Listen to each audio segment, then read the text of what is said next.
কোথা থেকে শুরু করতে চান? আমি আমার ছেলেবেলা থেকে শুরু করতে চাই। আমার যখন 2 বছর বয়স, আমার বাবা মা তখন সেপারেট হয়ে যায়। আমার মা তখন প্রেগনেন্ট থাকে। তো আমার বাবা করে কি, আমার মাকে ফেলে উনি অ্যাকচুয়ালি আগে একটা বিয়ে করে, ওই ওয়াইফটাকে আবার গ্রহণ করে। তো আমার মা এটা জানতে পেরে বাবার সংসারে আর ফিরে যায় না। আচ্ছা আচ্ছা। চট্টগ্রামে আমার বাবা সেটেল, যেহেতু বাড়ি নোয়াখালী, তবে আমার বাবার বাড়ি গাড়ি সব চট্টগ্রামে। তো যেহেতু আমার মা জানতে পারে যে উনি বিয়ে করেছে, তখন আমার মা এই ছোট্ট বৃষ্টিকে কোলে নিয়ে যায় চট্টগ্রামে। গিয়ে দেখে সত্যি আমার বাবার ফুল শয্যা। যেহেতু এটা কোনো স্ত্রী সহ্য করতে পারে না, আমার মায়ের চোখ দিয়ে জল নেমে পড়ে। পরে আমার বাবা বলে যে তুমি যেও না পারুল, আমি তোমাকে রাখতে চাই, আমার এই বৃষ্টিকে আমার কাছেই রাখতে চাই, তোমার যে গর্ভের সন্তান ওকেও রাখতে চাই। এখন আমার মা বলেছে না, আমি সতীনের ঘর করব না, যেহেতু আমি সতীনের উপর আসিনি। আমার মা ফিরে যায় নানা নানুর কাছে। পরে নানা নানু কেস করে ফেলে। কেস করার পর আমার বাবা ওখানে, উনিও আমাদের নামে কেস করে। আর আমার প্রায় 2 বছর যখন, এর কয়েক মাস পরে আমার ভাই হয়। ভাই হয়ে যাওয়ার পরে আমার মা বলে যে আমার ভাইটাকে আমার বাবার কাছে দিয়ে দিতে, যে আমি এই ছেলে রাখবো না। নানা নানু বলে যে না থাক, আমরা যেহেতু বৃষ্টিকে বড় করতে পারবো, ওকে কেন পারবো না। আর ওই পাষণ্ডর কাছে আমি দিব না, যেহেতু পাষণ্ডটা স্ত্রীর প্রলোভনে পড়ে তোর ছেলেকে মেরে ফেলবে, এ ধরনের কিছু একটা বলেছিল। তো বুঝতাম যে সবার বাবা আছে, আমার বাবা কেন নেই। খুব কান্নাকাটি করতাম যে মা বাবা কই। তো আমার একটা বড় খালু ছিল, ওনাকে বাবা বলে ডাকতাম। আব্বু আব্বু উনি খুব আদর করতো আমাকে। উনি আমাকে বলেছিল যে উনি আমার বাবা। আর এটা কেন বলতো, যাতে আমি কষ্ট না পাই, যাতে না কাঁদি।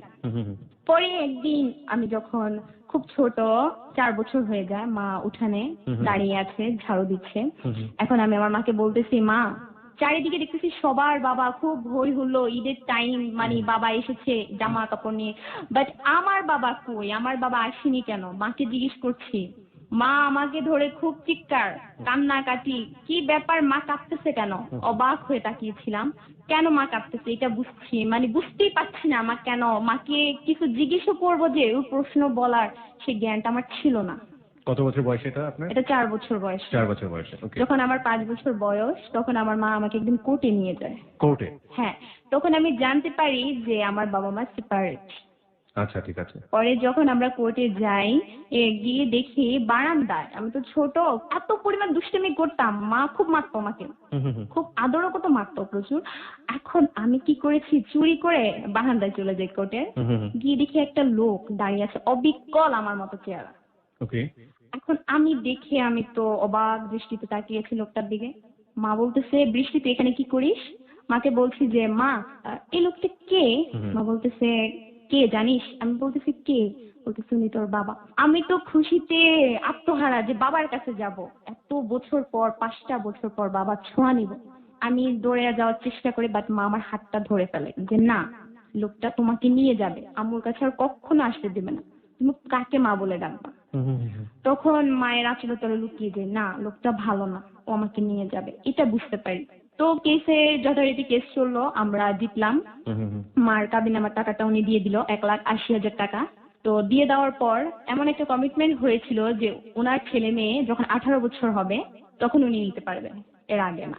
আমার মা আমাকে পড়াশোনার চেষ্টা করছে, যে নানা নানু বলছে ওকে পড়াশোনা করো। আমি তখন খুব ছোট, তো এই ছোট বয়সে একদিন হঠাৎ কি হয়, ওনারা খুব টেনশনে থাকতো যে আমি কখনো হারিয়ে যাই কিনা, বা আমাকে ওই লোকটা নিয়ে যায় কিনা, আমার বাবা। আর আমার বাবার কথা শোনা মাত্রই ওরা সবাই ফায়ার, বাবাকে কেউই দেখতে পারে না, যেহেতু আমার মায়ের সাথে এরকম একটা সিন ক্রিয়েট করেছে। যখন কোর্টের এই ভেজালটা শেষ হয়, তো একদিন আমি হারিয়ে যাই চুরি করে। খালার যে বাসাটা ওটা পাশেই ছিল, চুরি করে ওখানে যাই। যাওয়ার পর আমি রাস্তায় হারিয়ে যাই। এখন মাইকিং বের হয়েছে যে বৃষ্টি হারিয়ে গেছে, কোন সহৃদয়বান ব্যক্তি যদি পেয়ে থাকেন প্লিজ এনে দিবেন। এখন আমার সামনে দিয়ে রিক্সাটা যাচ্ছে, আমি তো কাঁদতেছি, আর আম্মু কই বলে কাঁদতেছি, কিন্তু বুঝছি না যে আমার কথাই বলতেছে। এখন আমি খুব কাঁদতেছি। এখন একটা লোক বলতেছে, কি ব্যাপার মা কাঁদছো কেন। আমি বলছি যে আমার মা নেই, আমার মা কই, কাঁদতেছি। তো লোকটা আরেকটা লোককে দেখালো যে মেয়েটা কে দেখেন তো। এখন ওই লোকটা বলতেছে, আরে তোর জন্য মাইকিং হচ্ছে, তুই এখানে কি করিস। উনি আবার পরিচিত আমার খালার বাড়িরই। তো উনি আমাকে কোলে করে নিয়ে যায়। মা তখন অজ্ঞান হয়ে যায়। দেখার পরে আপনাকে না, মা অজ্ঞান হয়ে যায়, উনি ভাবে যে আমার বাবা আমাকে নিয়ে গেছে। আচ্ছা ঠিক আছে, আপনার মা খানিকক্ষণ অজ্ঞান থাকুক। এই পর্যায়ে আমরা আমাদের শ্রোতাদেরকে একটু বলে দিই যে আজকে বৃষ্টি রয়েছে আমাদের স্টুডিওতে। ও বুঝতেই পাচ্ছেন যে 18 বছর বয়সী বৃষ্টি। আমরা আসলে যে বয়সটাকে প্রাতিষ্ঠানিক ভাবে ধরে নিই যে বিয়ের বয়স, দাঁড়াও মেয়েদের বোধহয় 20 বছর না? মেয়েদের 20 না 20? 18 ধরে 20। আমি যদি ভুল না করে থাকি। তার মানে একেবারে ইনিশিয়াল স্টেজে যে বয়সে একটা মেয়েকে মেয়ে মনে করা যাবে রাষ্ট্রীয়ভাবে, সেই বয়স বুঝতেই পাচ্ছেন। সেই তুলনায় আজকে যারা হ্যালো উইথ 920 শুনছেন, আমরা বলতে পারি অনেক ম্যাচিউর লিসনারও এখানে রয়েছেন এবং একই সাথে অনেক কিশোর, ওর চেয়েও বয়সে কম, এরকম অনেক লিসনারও রয়েছেন। কিন্তু হ্যালো উইথ 920 সবাইকে আমরা আপনি বলে সম্বোধন করি, কারণ আমাদের হ্যালো উইথ 920 গেস্ট যিনি থাকবেন তাকে শুধুমাত্র আমরা বয়সের ভারে বিচার করি না। হ্যালো উইথ 920 যিনি থাকুন না কেন গেস্ট, তাকে আমরা আসলে অনারের দিক থেকে সবসময় আপনি বলে সম্বোধন করি। সেই অর্থে বৃষ্টি আজকে আমার কাছে আপনি, যদিও আমার বয়সে অনেক ছোট।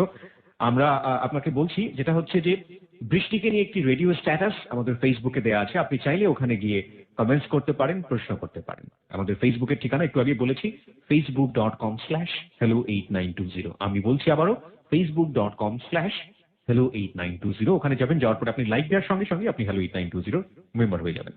হ্যাঁ বৃষ্টি, যেখানে বলছিলেন যে আপনার মা ফেইন্ট হয়ে গিয়েছিল, জি। তারপর? পরে আমি বাড়িতে যাই, আমার যে খালুটাকে আব্বু বলে ডাকতাম, উনি আমাকে কোলে করে নিয়ে যায়। গিয়ে দেখি মা অজ্ঞান। খুব আচ্ছা। ভয় পেয়ে যাই, মা তো জ্ঞান ফিরে আসলে আমাকে মায়ের দিয়ে। বয়স কত তখন সেই সময়? তার আমার হ্যাঁ? 5 বছর। 5 বছর বয়স। হ্যাঁ। স্কুলে যান না সেই সময়? না, ওই সময় স্কুলে ভর্তি হয়নি। আচ্ছা, আর আচ্ছা। বাসায় তখন সরে সরে পড়াতো, পড়ার দেখলে জ্বর উঠে যেত। হুম। পড়া দেখলে লুকিয়ে বাথরুমে লুকিয়ে যেতাম, হুম। গাছের পিছনে লুকিয়ে যেতাম। এর জন্য মা একদিন দড়ি দিয়ে বেঁধে খুব মাইর। পড়া দেখলে জ্বর উঠে যেত। যাই হোক, পড়াশোনা করতাম তখনই, সরেয়া সরেয়া ক খ এগুলো শিখতাম বাসায়। জি। পরে মা জ্ঞান ফিরে আসলো, মা আমাকে ধরে খুব কান্না, যেটা ভেবেছিলাম যে খুব মাইর দিবে, আসলে মাইরটা দেওয়া হলো না। উনি আমাকে খুব কান্না করছিল, আর তখন আমি বুঝতে পারি মা আসলে আমাকে খুব ভালোবাসে। জি। যাক, আমাকে যখন দেখেছে আমি গ্রামে, আমার খুব দুষ্টুমি, আমি কথা শুনছি না, পড়াশোনা করতে চাচ্ছি না, আমার মা মানে খুব আপসেট হয়ে পড়ে, আমাকে নিয়ে খুব টেনশন যে এই মেয়েটাকে আমি কিভাবে কি করব। আমার ভাইটা তখনও ছোট। জি। আমি এ ধরনের নানা রকম দুষ্টুমি করতাম কি, এই যে ধরেন ছোট হাঁসের বাচ্চা এগুলোর শামুক খায়, তো আমি শামুক দেখলে যে যেখানেই শামুক দেখতাম পানি জাতীয় কিছুতে আমি লাফিয়ে পড়তাম। একদিন পুকুরে লাফিয়ে পড়ি আর আমি ডুবে যাই। মা তো দেখে চিৎকার দিয়ে আমাকে উঠায়। মানে দুষ্টু শিরোমণি যেটা। হ্যাঁ, প্রচুর দুষ্ট ছিলাম, গাছে ওঠার চেষ্টা করতাম ও তখন থেকেই, কিন্তু পারতাম না, পড়ে যেতাম। আচ্ছা। আচ্ছা যাই হোক, পরে আমাকে ঢাকায় পাঠিয়ে দিল আমার মা। ও বললো যে তুমি ঢাকায় চলে যাও। খুব কাঁদছিলাম, ঢাকায় আসবো না, ঢাকায় গেলেই পড়তে হবে। তো আমাকে কার কাছে পাঠাতে যাচ্ছে? এই মহাখালীতেই আমার আন্টি, বড় আন্টির বাসায়, যাকে আমি আব্বু বলে ডাকতাম, ওনাদের বাসায়। খালুকে আপনি? হ্যাঁ, বড় খালু। ওনাদের বাসায় আসি। আসার পর যাক আমাকে স্কুলে ভর্তি করানো হলো ক্লাস 2-তে, শিশু কানন কিন্ডারগার্টেনে। এটা হচ্ছে মহাখালীতে। ডিরেক্ট ক্লাস 2-তে? জি। ওকে। যেহেতু আমাকে বাসায় সব শেখানো হয়েছে, তো স্কুলে পড়াশোনা করি, এরকম করতে থাকি। মায়ের সাথে তেমন যোগাযোগ হতো না, কারণ ফোন তখন এত সচরাচর ছিল না। তো মায়ের জন্য খুব কান্নাকাটি করতাম। এরকম করতে করতে ক্লাস 4-এর একটা মজার ঘটনা বলি। জি। সজল নামে একটা ছেলে ছিল, ও আমাকে মনে হয় লাইক করতো। পরে মা একবার ঢাকায় আসি ঈদে, মাকে বলি যে মা এই ছেলেটা না আমাকে আই লাভ ইউ বলে। মা বলতেছে আই লাভ ইউ বলে, এটা মা ভালো কথা না। এটা আচ্ছা দাঁড়ান, ওর বয়স কত? সজলের বয়স কত ছিল সেই সময়? সজল আমার ক্লাসমেট। ক্লাস 4-এ থাকা অবস্থায় আই লাভ ইউ? হ্যাঁ, এখন আই লাভ ইউ কি আমি বুঝি না। কোন যুগে আমরা বসবাস করছি, আমার চিন্তা করতে ইচ্ছে করছে। আমরা মাঝে মাঝে এরকম শুনি ফেসবুকে লিখে ডিজিটাল যুগের পোলাপাইন। যাই হোক, ভবিষ্যতে আমরা খুব বেশি অবাক হব না, দেখা যাবে যে হয়তো মায়ের গর্ভ থেকে দুনিয়াতে আসার পরেই বলছে আই লাভ ইউ। মা বাবাটা ভুলে গিয়েছে ছেলে মেয়ে, whatever it is. Okay, class 4-এ থাকা অবস্থায় আপনাকে এরকম বললো এবং আপনি আপনার মাকে গিয়ে বললেন যে? মাকে বললাম, পরে মিসকেও বললাম যে মিস এই ছেলেটা আমাকে রাস্তায় ডিস্টার্ব করে। রাস্তায় ডিস্টার্ব করতো? হ্যাঁ, এই চকলেট নাও, আইসক্রিম নাও, নানা ধরনের কথা বলতো, আমি নিতাম না, আমি কাঁদতাম। তো এখন সজল একদিন কি করে, মিস যে ডায়েরিটা লিখে দেয়, তো ওটা একদিন সজল কি করে একটা চিঠি ঢুকিয়ে দেয়, আমি দেখি না। চিঠিও দিয়ে দিল? হ্যাঁ, আমি বাসায় গিয়ে পড়তে বসি, আমার আপুর কাছে পড়তাম, খালাতো বোন। পড়তে বসে গিয়ে দেখি চিঠি। হ্যাঁ, আপু দেখলে তো মাইর দিবে, কি করবো চিঠিটাকে? পড়তেছি, বৃষ্টি তুমি খুব সুইট, তোমাকে আমার খুব ভালো লাগে, তোমার চোখগুলা বেশি সুন্দর, তোমার কণ্ঠটা আরো সুন্দর। এখন আমি তো পড়ে হাসতেছি, কিরে এই পুষ্টি পোলা আবার এটা কি লিখলো? পরে পুষ্টি আরেক পুষ্টিরা পুষ্টি পোলা বলছে। ওকে, পরে শিশি দিয়ে লিখলো আই লাভ ইউ, প্লিজ তুমি আমাকে কিছু বলো, প্লিজ শব্দটাও লিখেছিল। যেহেতু আমি তখন আই লাভ ইউ শব্দটা খুব কম বুঝি, তবে বুঝি ভালোবাসাবাসি কিছু একটা। তো এখন আমি বারান্দায় গিয়ে ফুলের টবের নিচে চিঠিটাকে লুকিয়ে ফেলি, যে না আন্টি পানি দেওয়ার সময় যদি দেখে ফেলে, না ছিঁড়েই ফেলে দিই, ছিঁড়ে ফেলে দিই। পরের দিন গিয়ে সজল কি কিছুই বলি নেই, মিসকে বলে দিয়েছি, মিস ও আমাকে একটা চিঠি দিয়েছে, মিস ওকে খুব মাইর। মায়ের উপর ওষুধ নাই। হ্যাঁ হ্যাঁ, ওকে মাইর দেওয়ার পর ও আর আমার সাথে কখনোই কোনো প্রকারই কথা বলে নাই। ওকে। ওর সাথে আমি ক্লাস 5 পর্যন্ত ছিলাম। পরে আমি TNT আদর্শ উচ্চ বালিকা বিদ্যালয়ে ভর্তি হই, ওয়াইল্ডসে। ওখানে ভর্তি হওয়ার পর ক্লাস 6-এ ভর্তি হই। যেহেতু নতুন নতুন একটা জায়গায় ফ্রেন্ডশিপ করতে একটু সময় লেগেছে, কয়েকটা মেয়ের সাথে আমার না না, আপনি যে আপনার মার কাছে এসে বললেন যে মা এরকম একজন কেউ আমাকে আই লাভ ইউ বলে, হ্যাঁ, হ্যাঁ। আপনার মা বললো আই লাভ ইউ শব্দটা ভালো না, ভালো না, এটা এটা তোমার ক্ষতি হবে। ক্ষতি হবে। হ্যাঁ, তোমাকে কেউ ধোকা দিবে, তুমি এটা বুঝো না, আব্বু আম্মুর সাথে যা করেছো এরকম করবে। এটা ছোটবেলা থেকেই আমাকে মা বলতো যে কেউ কিছু দিলে নিবা না, এটা ভালো না। ওকে, নোট অন দ্যাট পয়েন্ট। আমার মনে হয় এটা সবারই মনে রাখা উচিত। ক্লাস 4 এর একটা বাচ্চা তার মাকে এসে বলছে মা আমাকে কেউ একজন আই লাভ ইউ বলে, এবং মা তার জীবন থেকে শিক্ষা নিয়ে তার বাচ্চাটাকে শেখাচ্ছে আই লাভ ইউ শব্দটা ভালো না, তুমি দেখোনি, আর তোমার বাবার সাথে আমার যেরকম হয়ে গেল এরকম তোমার জীবনেও হবে, সুতরাং আই লাভ ইউ শব্দটা ভালো না। চমৎকার লাগলো আমার কাছে এই পর্যায়ে। আমি ভালো না মন্দ সেই জাজমেন্টের জায়গাটাতে যাবো না, কি লেসন দিচ্ছে, কিন্তু আমার কাছে মনে হচ্ছে যে অদ্ভুত একটা ফিলিংস। ওকে, তারপর আপনি TNT স্কুলের কথা বলছিলেন। জি, TNT স্কুলে ভর্তি হওয়ার পর কয়েকটা ফ্রেন্ড হলো আমার, ওরা ল্যাপটপ বিষয়ে খুব এক্সপিরিয়েন্স ওদের, বাট আমি এই জিনিসটা বুঝতাম কিন্তু ওইভাবে নিতাম না। তো আমার একটা ফ্রেন্ড ছিল মৌসুমী, একটা ছেলের সাথে লাভ করতো, আমাকে বলতো দেখ লাভে কিন্তু অনেক কিছু আছে। যখন আমি 6-এ পড়ি, কিরকম? অনেক কিছু আছে, দেখ আমার লাভারটা আমাকে কিস করে, আমার কেমন জানি লাগে। এগুলো বলতো আপনাদের সাথে? হ্যাঁ, এখন আমি বলতেছি ছি এসব কেন বলিস, এগুলা ভালো নাই, ছেলেটা তোকে ঠকাবে, ছেলেটার ভাবগতি আমার কাছে ভালো লাগে। ক্লাসমেট ছিল ওর? হ্যাঁ, তো সত্যি সত্যি 5-6 মাস ছেলেটা রিলেশন করে ওকে ঠকালো। ঠকালো মানে ছেলেটা আরেকটা মেয়ের সাথে রিলেশন, আর ছেলেটা ড্রিঙ্কিং জাতীয় কিছু একটা করতো, ওর থেকে জানতে পেরেছি মৌসুমী। তো আমি বলেছি দেখেছিস, আসলে ছেলেরা এরকমই। ছেলেরা এরকমই? হ্যাঁ, ছেলেরা এরকমই, ছেলেরা ঠকায় আমার বাবার মতো সবাই। ওদেরকে আমি আমার এই ঘটনাগুলো শেয়ার করতাম, যেহেতু ওদের বাবা আসতো, আমার বাবা কখনোই স্কুলে যেত না, তো ওরা স্বাভাবিক কোশ্চেন করতেই পারে যে বৃষ্টি তোর বাবা কই। তখন খুব দুঃখ লাগতো, কাঁদতাম, বলতাম যে আমার বাবা নেই, আর জিজ্ঞেস করতো কিভাবে নেই, তো বলতাম। যাই হোক, পরে এরকম আমার ছেলেবেলার জীবনগুলো এইভাবে কাটছিল, পড়াশোনা করছি, খুব ভালোভাবেই দিন যাচ্ছে। ক্লাস 7-এ উঠি, ওই ফ্রেন্ডের সাথে খুব ভালোভাবেই দিন যাচ্ছে। এভাবে যেতে যেতে যেতে যেতে ক্লাস 8-এ উঠি। উঠার পর বাবার সাথে যোগাযোগ করি, বাবা আমি বৃষ্টি বলছি। বাবা বলছে সরি, কোন বৃষ্টি তুমি? আমি বৃষ্টি বলে কাউকে চিনি না। আমি কেঁদে উঠি যে বাবা আমি তোমার বৃষ্টি, তুমি আমাকে চিনো না? বলতেছে না, আমি তো তোমাকে চিনি না, আমি সেলিম সাহেব, আমি আলমগীর সাহেব না। আমি বলতেছি আপনি কি আলমগীর সাহেব না? বলতেছে না। তো আমি বলতেছি আপনি স্বীকার করেন বা না করেন আমি আপনারই জন্মের, জন্ম দিলেই কি দায়িত্ব শেষ? বলতেছে প্লিজ, ছোট মুখে আমি বড় কথা শুনতে চাই না, তুমি তোমার জায়গায় থাকো, এটা বলে আমার ফোনটা কেটে দেয়। তো অনেক চেষ্টা করার পর বাবার সাথে যোগাযোগ হয়, বাবা আমাকে বলে যে তোমাকে আমি আমার কাছে নিয়ে আসবো, পড়াশোনা করাবো। যাক, একটা স্বস্তি পেলাম যে বাবার পরিচয়টা পাবো। বাবা আমাকে বলে তুমি 8-এ পাশ করে টিসি নিয়ে চলে এসো, আমি তোমাকে নিয়ে যাব। পরে আমি যখন টিসিটা নিই, উনি কেন জানি আমার সাথে আর কথা বলতে চাচ্ছে না। একদিন আমি শুনি যে আমার মা, সৎ মাটা পাশ থেকে বলতেছে যে বুড়ো বয়সে কি ভীমরতি ধরছে, কার সাথে কথা বলো। আমার বাবা তো তখন অফ, আমার বাবা ফোনটা কেটে দিল। আমি তখন কেঁদে ফেলি যে বাবার মেয়েকে নিয়ে এই ধরনের একটা কমেন্টস করলো উনি। যাই হোক, আমার বাবার পরবর্তীতে আমার সাথে কথা বলতে চাইতো না। কেন কথা বলতে চান না? তোমার সৎ মা তোমাকে মেনে নেবে না, আর আমাকে তো নাই, আমাকে টর্চার করবে মানসিক। না, আপনি কেন আপনার মাকে বাদ দিয়ে আপনি বাবার কাছে যেতে চাচ্ছেন? অ্যাকচুয়ালি মাই বলেছিল যে বাবার অধিকারটা আদায় করো, ওকে। তোমার সময় এসেছে, তুমি বড় হয়েছো, মেয়ে মানুষ কতদিন আর মায়ের কাছে থাকবা, বাবার কাছে যাওয়ার চেষ্টা করো, মাঝে মাঝে মায়ের কাছে এসো, সমস্যা নেই। বাবার আপনার ছোট ভাইকে উনি রেখেছিলেন নিজের? হ্যাঁ, ছোট ভাইটা তো তখন ছোটই। আর ওর একটা সমস্যা কি, ও যখন আরেকটা কথা বলতে চাই কি বে ভাইয়া, ও যখন প্রেগনেন্ট ছিল তখন তো আমার মা শকটা পায় বাবা থেকে, তখন এটা ওর ব্রেনে আঘাত করে। ও। আর এটার জন্য ডাক্তার বলেছে যে ওর পড়াশোনা মনে থাকে না। আমি আর মা খুবই চেষ্টা করেছি, বাট কিছুতেই ওর পড়াশোনাটা করাতে পারলাম না, ওর মনেই থাকে না। কত বছর বয়স এখন ওর? আপনার চেয়ে কত বছরের গ্যাপ? 2 বছরের ছোট আমার। তার মানে ওর এখন 16 চলছে? হ্যাঁ। এবং কোনো পড়াশোনা করেনি? না। ওকে, ঠিক আছে, আপনার গল্পে আমরা যাই। আপনি বাবার অধিকার প্রতিষ্ঠা করার জন্য চেষ্টা করছিলেন, এবং যেটা বলছিলেন যে বাবা এক পর্যায়ে সেটা গ্রহণ করছে না। আর আমি তখন এক পর্যায়ে দেশে চলে যাই। আচ্ছা। মায়ের কাছে মা বলল যে ঠিক আছে বাবাকে ফোন করো। বাবাকে ফোন করা হলে বাবা কিছুতেই আমার ফোন রিসিভ করছে না, আমি বিজি, প্লিজ বৃষ্টি ডোন্ট ডিস্টার্ব মি। হুম, হুম, হুম। যাক এরকম করতে করতে কি আর করব, আমাকে বলতেছে যে তুমি হোস্টেলে ভর্তি হও ঢাকায়, তাহলে আমি ওখানে তোমার খরচ দেবো। আমি বলছি কেন, গ্রামেও তো দেওয়া যায়, যেহেতু আপনি প্রতিনিয়ত গ্রামে আসছেন, হুম, হুম, হুম। আপনি জাকাত দিচ্ছেন, আপনার সেই সামর্থ্য আছে, আপনার টাকা রাস্তার মানুষ খাচ্ছে, হুম, হুম। আর আমি আপনার রক্তের মানুষ, আমি আপনার সন্তান, সেখানে আমি কিছুই পাচ্ছি না আপনার থেকে, আপনি কি কবরে জায়গা পাবেন?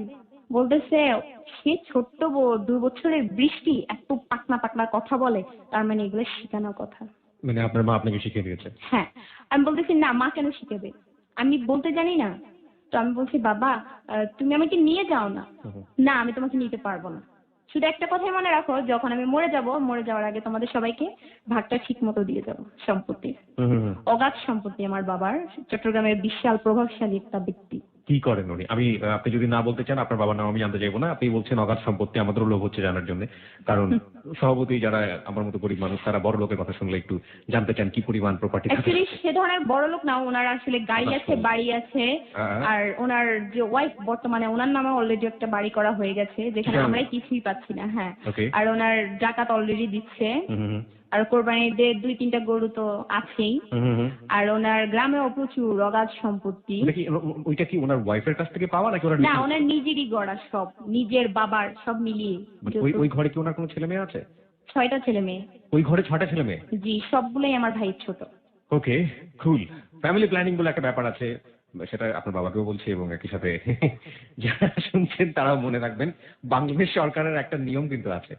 হ্যাঁ, ছেলে হোক মেয়ে হোক দুটি সন্তানই যথেষ্ট। এবং আরেকটি কথা আছে কি জানো, আহ, দুটির বেশি নয়, একটি হলে ভালো হয়, কিরকম যেন একটা কথা আছে। ওকে বৃষ্টি, তারপর কি হলো? পরে আমি ক্লাস 9-এ ভর্তি হয়ে যাই, ওনার কথা আর না ভেবেই। ভর্তি হওয়ার পর সুন্দরভাবে আমার জীবন যাচ্ছিল। এখানে ফ্রেন্ডশিপ হয় 4টা মেয়ের সাথে, হুম, হুম। শশী, রিমা, পিঙ্কি।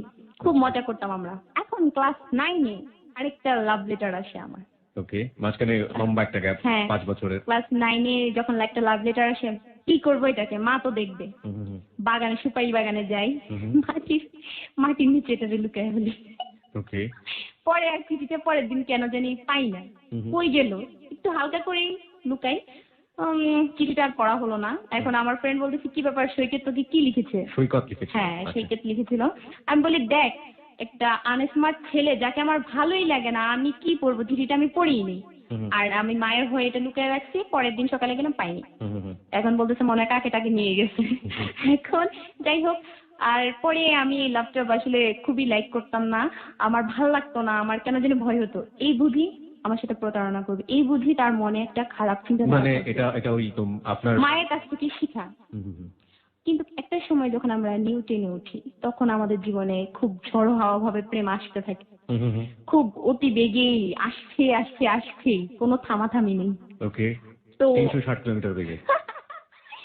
এখন কি হচ্ছে, আমরা ফ্রেন্ড আবার এত দুষ্ট ছিলাম, কিভাবে একটা কথা বলবো, জি, বলেন, একটু বলেন। আমার লিসেনারদেরকে বলবো প্লিজ ডোন্ট মাইন্ড।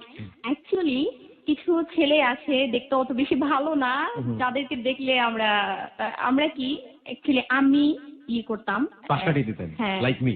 না না, মানে আমরা রাস্তা দিয়ে হেঁটে যাচ্ছি প্রাইভেট পড়তে, আমার টাইমে ছেলেটা আসছে, হুম। চেহারাটা অত বেশি ভালো না, হুম। তো বলতাম ওয়াও কি নাইস, কে রিমা বলতো? তোর সাথে মানাবে। কে বলতো? আপনার ফ্রেন্ডরা বলতো? আমি বলতাম রিমাকে, রিমা ও, বলতো আপনি বলতেন? অসভ্য, ও তো ভাবতো খুব নাইস, ও খুশি মনে তাকাতো, তাকিয়ে দেখে আইরে কি বিশ্রী কালো চাপা ভাঙা, ও বলে তোর সাথে বলতে পারিস, আমার সাথে কেন বলিস। এটা মজা করতেন আর কি। হ্যাঁ, খুব ধরনের দুষ্টু ছিলাম আমরা।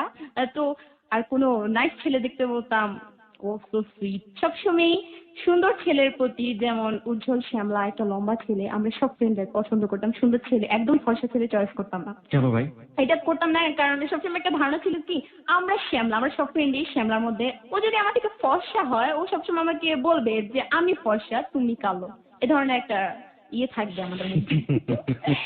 ওকে, আমি একটু আরেকটু অ্যাড্রেস করছি আমার শ্রোতাদেরকে। দেখুন, ওরা যে কনসেপ্টটা নিয়ে বড় হচ্ছে বা ওদের যে জায়গাটায় আছে, ক্লাস 9-10 এর এইজের বয়সের যে ছেলেমেয়েরা যেসব চিন্তা ভাবনা করে একটা মেল পার্টনার সম্পর্কে, আমরা আসলে আমাদের মতো যারা বুড়ো বয়সে মোটামুটি বা যারা আমরা বলতে পারি একটু ম্যাচিউর হয়েছে, তারা আসলে তাদের জায়গা থেকে জাজ করলে হবে না।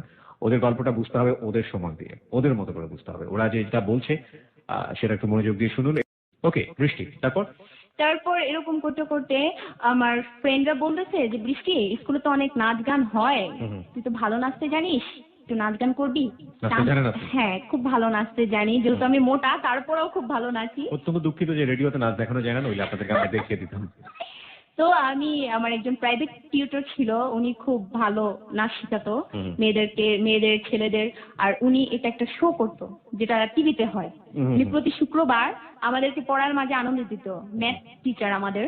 তো উনি প্রতি শুক্রবার এই ধরনের একটা আয়োজন করতো, তো সবসময় আমি ফার্স্ট হতাম। একদিন ফাইনাল পর্ব যায়, ওখানেও ফার্স্ট হই, ওই ছবিগুলো ওনার এখানে আছে। যাই হোক, স্কুলে একদিন নাচ দিই। তো নাচ দেওয়ার পর সবার কাছে এখন পরিচিত হয়ে গেছি যে বৃষ্টি নাচতে জানে খুব ভালো। যাই হোক, এরকম করতে করতে আমাদের লাইফটা চলে যাচ্ছে। তো একদিন আমার ফ্রেন্ডরা আমার বাড়িতে গেল, আমার শরীরটা আসলে খুব খারাপ ছিল ওই দিন। গিয়ে বলতেছে, বৃষ্টি একটা ওরস হচ্ছে আমাদের গ্রামে, একটা ওরস জাতীয় কিছু হয়, ওখানে যাবি? তো বলতেছি ঠিক আছে যাবো। ওদেরকে দেখে আমার অসুখটা কোথায় জানি চলে গেল। ফ্রেন্ডদের দেখলে? হ্যাঁ, এই বয়সটা তো এরকমই হয় সাধারণত। হ্যাঁ, ওদেরকে দেখে আমি পাগল হয়ে যেতাম, কারণ ওদের প্রতি আমার অগাধ ভালোবাসা। আচ্ছা আচ্ছা। কেন জানি একটা ছেলের প্রতি ওটা আমার ছিল না তখনকার জীবনে। সেটাই স্বাভাবিক। হ্যাঁ। আর রিমাকে খুব বেশি ভালোবাসতাম, আর রিমাকে বলতাম আমি যদি ছেলে হতাম তোকে আমি বিয়ে করতাম। তো রিমা, আমরা সবাই চুরি করে বোরকা পরে চলে যাই ওরসে, মেলাতে। মাকে না জানিয়ে, মাকে বলেছি ফ্রেন্ডের বাসায় যাই। চলে যাওয়ার পর ওখানে আমরা মেলাতে খুব ঘুরছি। এখন রিমা তো আমাদের ফ্রেন্ডের মধ্যে সবচেয়ে দেখতে ভালো ছিল, ওর পেছনে কিছু বখাটে ছেলে ঘুরছিল। এখন ও বলতেছে কি চেহারা, দেখতে কেমন লাগে, মানে ও এরকম ছেলে দেখতেই পারে না। ওর কথা হচ্ছে একটা সুন্দর চেহারা আসুক, একটু সজল আসুক, নীরব আসুক, কি আসুক। সজল নীরব মানে? হ্যাঁ, মানে সজল নীরব অভিনেতা আমরা খুব লাইক করি সব ফ্রেন্ডরা। সজল নীরব মানে বুঝতেই পারছেন, মডেল সজল এবং মডেল নীরব। যাই হোক, বাংলাদেশেই আছেন, সেজন্য ভালো। দেশের প্রতি এই যে প্রেম আপনাদের অগাধ, তাও বলেননি সালমান কিংবা শাহরুখ খান। ভালো লাগবে শুনে, এই প্রজন্মের ছেলেমেয়েরা আমাদের দেশের ছেলেদেরকে পছন্দ করছে। দ্যাটস কুল। তারপর একটা কোট প্যান্ট পরা, ব্লেজার পরা একটা ছেলে, চশমা পরা, অনেকটা জিতের মতোই দেখতে। জিত? হ্যাঁ। আপনি ইন্ডিয়াতে চলে গেলেন শেষ পর্যন্ত। হ্যাঁ, এত সুইট, আমরা সব ফ্রেন্ড এই ছেলেটাকে লাইক করি। এখন আমার ফ্রেন্ডরা বলতেছে কি ভাইয়া, ওরা আবার খুব বাজি পছন্দ করতো। বাজি? হ্যাঁ, বাজি ধরা। বলতেছে বৃষ্টি তুই যে ওকে দেখে বললি ওয়াও, এটা ওর কানের কাছে গিয়ে বলতে পারবি। আরে এটা কোনো ব্যাপারই না, আমি তো খুব চাপা মারতেছি, এটা কোনো ব্যাপার ছিল, আমাকে কি করবে? ইনফ্যাক্ট আপনাকে দেখে সেটাই মনে, এটা কোনো ব্যাপারই না আপনার জন্য। ওকে। পরে ওরা বলতেছে তুই এটা পারবি না। আমি বলছি হ্যাঁ অবশ্যই আমি পারবো, তোর আমাকে কি খাওয়াবি বল। আমি কিন্তু ফুচকা পছন্দ করি। কোন মেয়ে করে বাংলাদেশে? এমন কোন মেয়ে খুঁজে পাওয়া যাবে না যারা ফুচকা পছন্দ করে। আর কোন লাইক করি, তোরা যদি ওটা খাওয়াস আমি যেতে পারি। তো বলছে ঠিক আছে যা। এখন আমি, ছেলেটা আসছে, আমি যাচ্ছি মেলা, তখন আমরা ঘুরছি। আমি ওর কাছে গিয়ে বলতেছি ওয়াও কি সো সুইট, এটা বলতে পরে ছেলেটা আমার দিকে কি রাগান্বিত ভাবে তাকালো। দ্যাটস কুল। প্রথম একটা মেয়ে, আমি এরকম আমার লাইফে এরকম গল্প আমি খুব কমই শুনেছি যে একটা মেয়ে এতটা ডেসপারেট হয়, এবং তাও এরকম বয়সে। যুগ পাল্টে গেছে রে ভাই, যুগ পাল্টে গেছে, জামানা পাল্টে গেছে, আর ভবিষ্যতে কি শুনবো। একটা কথা আছে না যে আমাদের গুরুজনরা বলতেন যে কলিকাল, কলিকাল যে কোন কালে এসে দাঁড়িয়েছে, এটা যদি বর্তমান সময়ে আমাদের সেই নানি দাদিরা দেখতেন তাহলে বুঝতেন যে বর্তমান ছেলে মেয়েদের কি অবস্থা। ওকে বলার পরে ছেলেটা আপনার দিকে রাগ রাগ করে তাকালো এবং বলল কি, এই মেয়ে তোমার ঘরে বাপ ভাই নাই? না না, এটা বলেনি, বলছে এই মেয়ে দাঁড়াও, তোমার নাম কি, এত বড় সাহস তোমাকে কে দিয়েছে? আমি তো শেষ, আমি বলতে একটা ধরে একটা দৌড় বান্ধবীদের কাছে যে হাঁপাচ্ছি, রে আমি বলে ফেলেছি। এখন ওরা বলতেছে বলে ফেলেছিস মানে আমাদের টাকার 12টা বেজে গেছে। মানে ওরা চিন্তাই করতে পারছে না যে আমি বাজিতে জিতে গেছি। আচ্ছা, কি বাজি ছিল? ওরা কোন খাবে, ফুচকা খাবে। ওকে, সিম্পলি একটা কোন ফুচকার জন্য এই অবস্থা। ওকে, তারপর খুব মজা পেতাম আসলে এগুলো করে। অ্যাকচুয়ালি এটা মাইন্ড না বা কিছু, এগুলা কিছুই মাথায় ছিল না তখন। প্রেম প্রীতি ভালোবাসা তখনও মনে জ্বালাই নেই। যাই হোক, পরে আমার ফ্রেন্ডরা এরকম আমাকে কোন ফুচকা যথারীতি খাওয়াইলো। পরে ওই ছেলেটা দলবল নিয়ে আমাদের পিছন। খুব ভয় পেয়েছিলাম, কি ভেবে বিশ্বাস করবে না, আমি তো ভেবেছিলাম আল্লাহ রে আজকে বুঝি তুলে নিয়ে যায়। পরে যাই হোক, বাসাতে যথারীতি চলে আসলাম। তখন আমাদের ঘরে একটা মোবাইল কিনে আমার মা। মোবাইলটা কেনার পর হঠাৎ একদিন একটা রং নাম্বার আসে। ছেলেটার নাম হৃদয়। আমি পড়ার টেবিলে ছিলাম, হঠাৎ ফোনটা আসার পর আমি জাস্ট হ্যালো বলেছিলাম। আমি ভাইয়া কখনো আপনার কাছে হয়তো আশ্চর্য লাগবে, আমি কখনো শুনিনি যে জাস্ট হ্যালো শুনে মানুষের প্রেমে পড়তে পারে। আমার কাছে আশ্চর্য লাগবে না, মানুষ নিঃশ্বাস শুনেও অনেক সময় প্রেমে পড়ে যায়। আজকাল তো হ্যালো অনেক বড় কিছু। না, জাস্ট বলেছিলাম হ্যালো হ্যালো বলার সাথে সাথে মা ফোনটা কেড়ে নিয়ে যায় যে কার সাথে এত কথা বলিস তুই সামনে পরীক্ষা। যাই হোক মানিয়ে যায়। মানিয়ে যাওয়ার পর মা ছেলেটার সাথে কথা বলে। সেটা বলতেছে আপনি কে, হ্যালোর কে হন আপনি? কামু বলছে আমি হ্যালোর নানু হই, প্লিজ আপনি আর এখানে ডিস্টার্ব করবেন না, আর সামনে পরীক্ষা। Okay. সেটা বলতেছে রং নাম্বারে দেখেন ঢুকে গেছে, তবে আমি হ্যালোর মানুষটার সাথে কথা বলতে চাই। ওর Okay. কণ্ঠটা অনেক সুন্দর, সেটা বলতেছে। আপনার মা কি? হ্যাঁ, আমার মা তো ফায়ার, এই ছেলের সাথে কিসের প্রেম? আমি বলি মা বিশ্বাস করো আশ্চর্য, আমি নাম্বারটা চিনিই না। যেহেতু ছেলেটা প্রায় ফোন করতে ডিস্টার্ব করতে, ছেলেটাকে খুব কাঁদাইতাম আমি, প্লিজ আমাকে ডিস্টার্ব করবে না, আর খুব মিসবিহেভ করতাম। সেটা একদিন আমার কাছে ফোনে কিস চেয়ে বসে, আর যার জন্য আমি ছেলেটাকে বলেছি দেখেন আপনার সাথে আমার লাভ নেই, আপনি কিভাবে জিনিসটা চান। তখন ছেলেটার সাথে আর আমি কথা বলা বন্ধ করে দিই, সিমটা চেঞ্জ করে ফেলি। হঠাৎ একদিন রং নাম্বারে একটা ছেলের টাকা আমার মোবাইলে চলে আসে। ওকে। তো চলে আসে একটা ডিজিটের কারণে 20 টাকার জন্য আমাকে মনে হয় 100 বার ফোন দিয়েছে, 20টা টাকার জন্য। আমি বলছি দেখেন ভাই রাত হয়ে গেছে, আমি কিভাবে টাকা ঢুকাবো মোবাইল। এটা হচ্ছে যখন আমি ক্লাস 10-এ পড়ি তখনকার ঘটনা। ছেলেটা আমাকে খুব ডিস্টার্ব করতে করতে যখন দেখছি আমার কাছ থেকে কোনো সাপোর্ট পাচ্ছে না, তখন ওর ফ্রেন্ডটাকে নাম্বারটা দিয়ে দেয়, ফয়সাল নামে একটা ছেলে। হ্যাঁ, এবার ডিস্টার্ব করার জন্য। হ্যাঁ, ফয়সাল দেখতে নাকি অনেক সুন্দর, বলছে যে দেখ দোস্ত তুই তো অনেক সুন্দর, আর এই মেয়েটার নাম আমি জানি না, মেয়েটার অসাধারণ কণ্ঠ, তুই দেখ পটাতে পারিস কিনা। মেয়েটা খুব মিসবিহেভ করে, কথা বলতে চায় না, খুব অহংকারী। দেমাগি যেটাকে বলে। হ্যাঁ।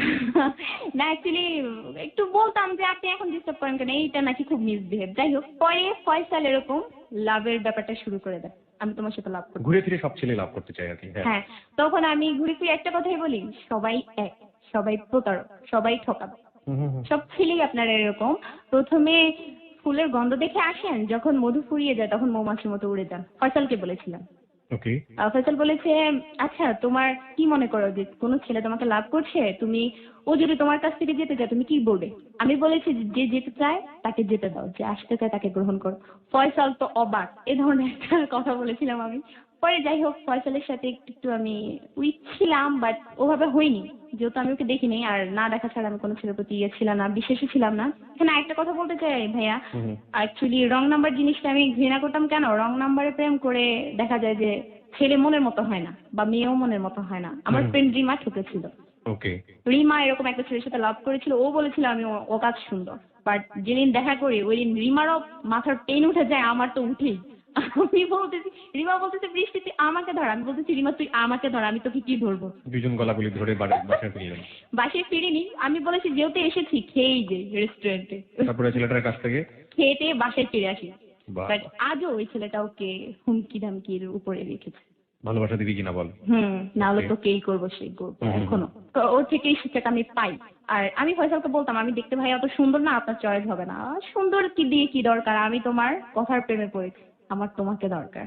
যাই হোক এইসব কথা মাকে বলতাম, যে ছেলে অফার করতো, যে ছেলে ফ্রেন্ডশিপ করতো, সব মা জানতো। মা বলতো দেখ বৃষ্টি এগুলা একদমই ফটকা ছেলে, এগুলা যতক্ষণ মধু ততক্ষণ তারা। মা আমার সাথে ফ্রেন্ডলি অনেক কথা শেয়ার করতো, আমিও করতাম। পরে ফয়সালকে আমি অ্যাভয়েড করি। ফয়সাল এই নাম্বারটা সবুজ নামে একটা ছেলেকে দিয়ে দেয়। দেখ সবুজ, আমার পক্ষে সম্ভব হলো না এই মেয়েটাকে রিলেশনে আনার, তুই চেষ্টা করে দেখ। 2010 সালের ঘটনা বলতেছি। সবুজ চট্টগ্রাম ফিরে যায়, মাসুম আর সবুজ ফ্রেন্ড ছিল। ওকে। তো মাসুম একটা দোকান দিত ওখানে, ও ব্যবসায়ী ছিল। আর ফয়সাল সবুজকে নাম্বারটা দেওয়ার পর সবুজ কি করলো, মাসুমের সাথে যখন ফ্রেন্ডশিপ হয় 2011 সনে, সারাক্ষণ মাসুম ফোন নিয়ে মেতে থাকে। এখন সবুজ বলতেছে দেখ দোস্ত এই মেয়েটা খুবই অহংকারী, এমনি কণ্ঠটা নাকি অনেক অসাধারণ, তুই দেখ পারিস কিনা, যেহেতু তুই 64 জেলার 64টা মেয়ের সাথে প্রেম করেছিস। এখন 64 জেলার 64টা মেয়ের সাথে প্রেম করেছিস। ওকে, কংগ্রাচুলেশন। কি নাম যেন বলছিলেন ওর? মাসুম। মাসুম, কংগ্রাচুলেশন, অভিনন্দন আপনাকে। তারপর ওর মানে সব প্রেমটাই মোবাইলে, আর ওর বাবার Okay, I'm not used to that kind of culture. Basically, আমরা আসলে না মানে প্রত্যেক জায়গা থেকে জাজ করলে বুঝবো না যে আসলে ওর জীবনের গল্পটা আসলে কি। ওকে ওর মতো করেই দেখতে হবে। ও যে এনভায়রনমেন্টের মধ্যে বড় হয়েছে, ও যে পরিবারের মধ্যে বড় হয়েছে, যে ফ্রেন্ড সার্কেলের মধ্যে বড় হয়েছে, সেখানে সে যেটা পেয়েছে ওর জায়গাটা থেকে সেটা এখানে ফোকাস করছে। সুতরাং ওর কালচার থেকে আসলে ওর মতো করেই বুঝতে হবে। সবাইকে আবারও ধন্যবাদ জানাচ্ছি হ্যালো 8920 তে থাকার জন্য। আপনি শুনছেন এবিসি রেডিওর বুধবারের আয়োজন হ্যালো 8920। আর জি প্রিয়া আছে আপনার সঙ্গে, এবং আজকে বৃষ্টি রয়েছে আমাদের সঙ্গে। বৃষ্টি তার জীবনের গল্প বলছে। ফেসবুকে বৃষ্টিকে নিয়ে একটু রেডিও স্ট্যাটাস দেওয়া আছে, আপনি চাইলে ওখানে গিয়ে কমেন্টস করতে পারেন, প্রশ্ন করতে পারেন। আমাদের ফেসবুকের ঠিকানা হচ্ছে facebook.com/hello8920। আমি আবারও বলছি facebook.com/hello8920। HELLO8920। ওখানে যাবেন, যাওয়ার পর আপনি লাইক দেবেন, লাইক দেওয়ার সঙ্গে সঙ্গে আপনি হ্যালো 8920 মেম্বার হয়ে যাবেন। হ্যাঁ বৃষ্টি, যেখানে ছিলেন। পরে ও বলতেছে এটা তো কোনো ব্যাপারই না মেয়ে পটানো, তুই আমাকে নাম্বারটা দে। তো এখন বলছে তাহলে একটা কমিটমেন্ট থাকতে হবে, 7 দিনের মধ্যে ফ্রেন্ডশিপ করবি, 1 মাসের মধ্যে প্রেম করবি, তোকে আমরা ভালো রেস্টুরেন্টে নিয়ে খাওয়াবো। ওকে। সবুজ বলছে। তো মাসুম বলছে ঠিক আছে ডান। পরে ও একদিন হঠাৎ আমাকে এসএমএস করে। একদিন আমার ফ্রেন্ডকে নিয়ে মার্কেটে যে হঠাৎ এসএমএস আসতেই থাকে এরকম ভাবে 5টা এসএমএস আসে যে তুমি তাকে ভালোবাসো, যে তোমায় ভালোবাসবে, ওকে। তুমি তার সাথে প্রেম করো, যে তোমাকে বুকে জড়িয়ে রাখবে, এই ধরনের কিছু এসএমএস এসেছে। এখন আমি বলতেছি নাম্বারটা কার দেখতো, রিমাকে বলতেছি। রিমা বলতেছে আমি কি দেখবো, তুই ফোন কর। আমি বলতেছি না আমি ফোন করবো না, তুই কর। তো ও ফোন করে মাসুমের সাথে খুব ঝগড়া, আমার ফ্রেন্ডকে এসএমএস পাঠান কেন, হ্যান ত্যান নানা রকম কথা। পরে ছেলেটা আমাকে ফোন করে, এই পাজি মেয়ে তোমাকে এসএমএস পাঠিয়েছি, তুমি কেন ফ্রেন্ডকে দিলা। এই ফার্স্ট আমি মাসুমের কণ্ঠ শুনি। ওকে। বলতেছে আচ্ছা আপনি যদি ভদ্রলোক হয়ে থাকেন তাহলে নেক্সট টাইম আমাকে আর এখানে এসএমএস দিবেন না বা কল করবেন না প্লিজ। আচ্ছা। তখন মাসুম বলতেছে এত অহংকার কেন তোমার। আমি বলছি দেখেন অহংকারী করে ঐশ্বরিয়া, ক্যাটরিনা, বাট আমি অহংকারের কিছুই নেই, আমি জাস্ট একটা গ্রামের সাধারণ মেয়ে। আপনি কিভাবে জানলেন ঐশ্বরী এবং ক্যাটরিনা অহংকার করে? আমি জেনেছি কারণ তারা খুব সুন্দর। এই জন্য বলছিলাম যে ওকে ওর জায়গাটা থেকে জাজ করতে হবে। ওর মতো 18 বছরের কিশোরী আমি বলবো, যারা তাদের চিন্তা ভাবনাটা হয়তো বা এরকমই।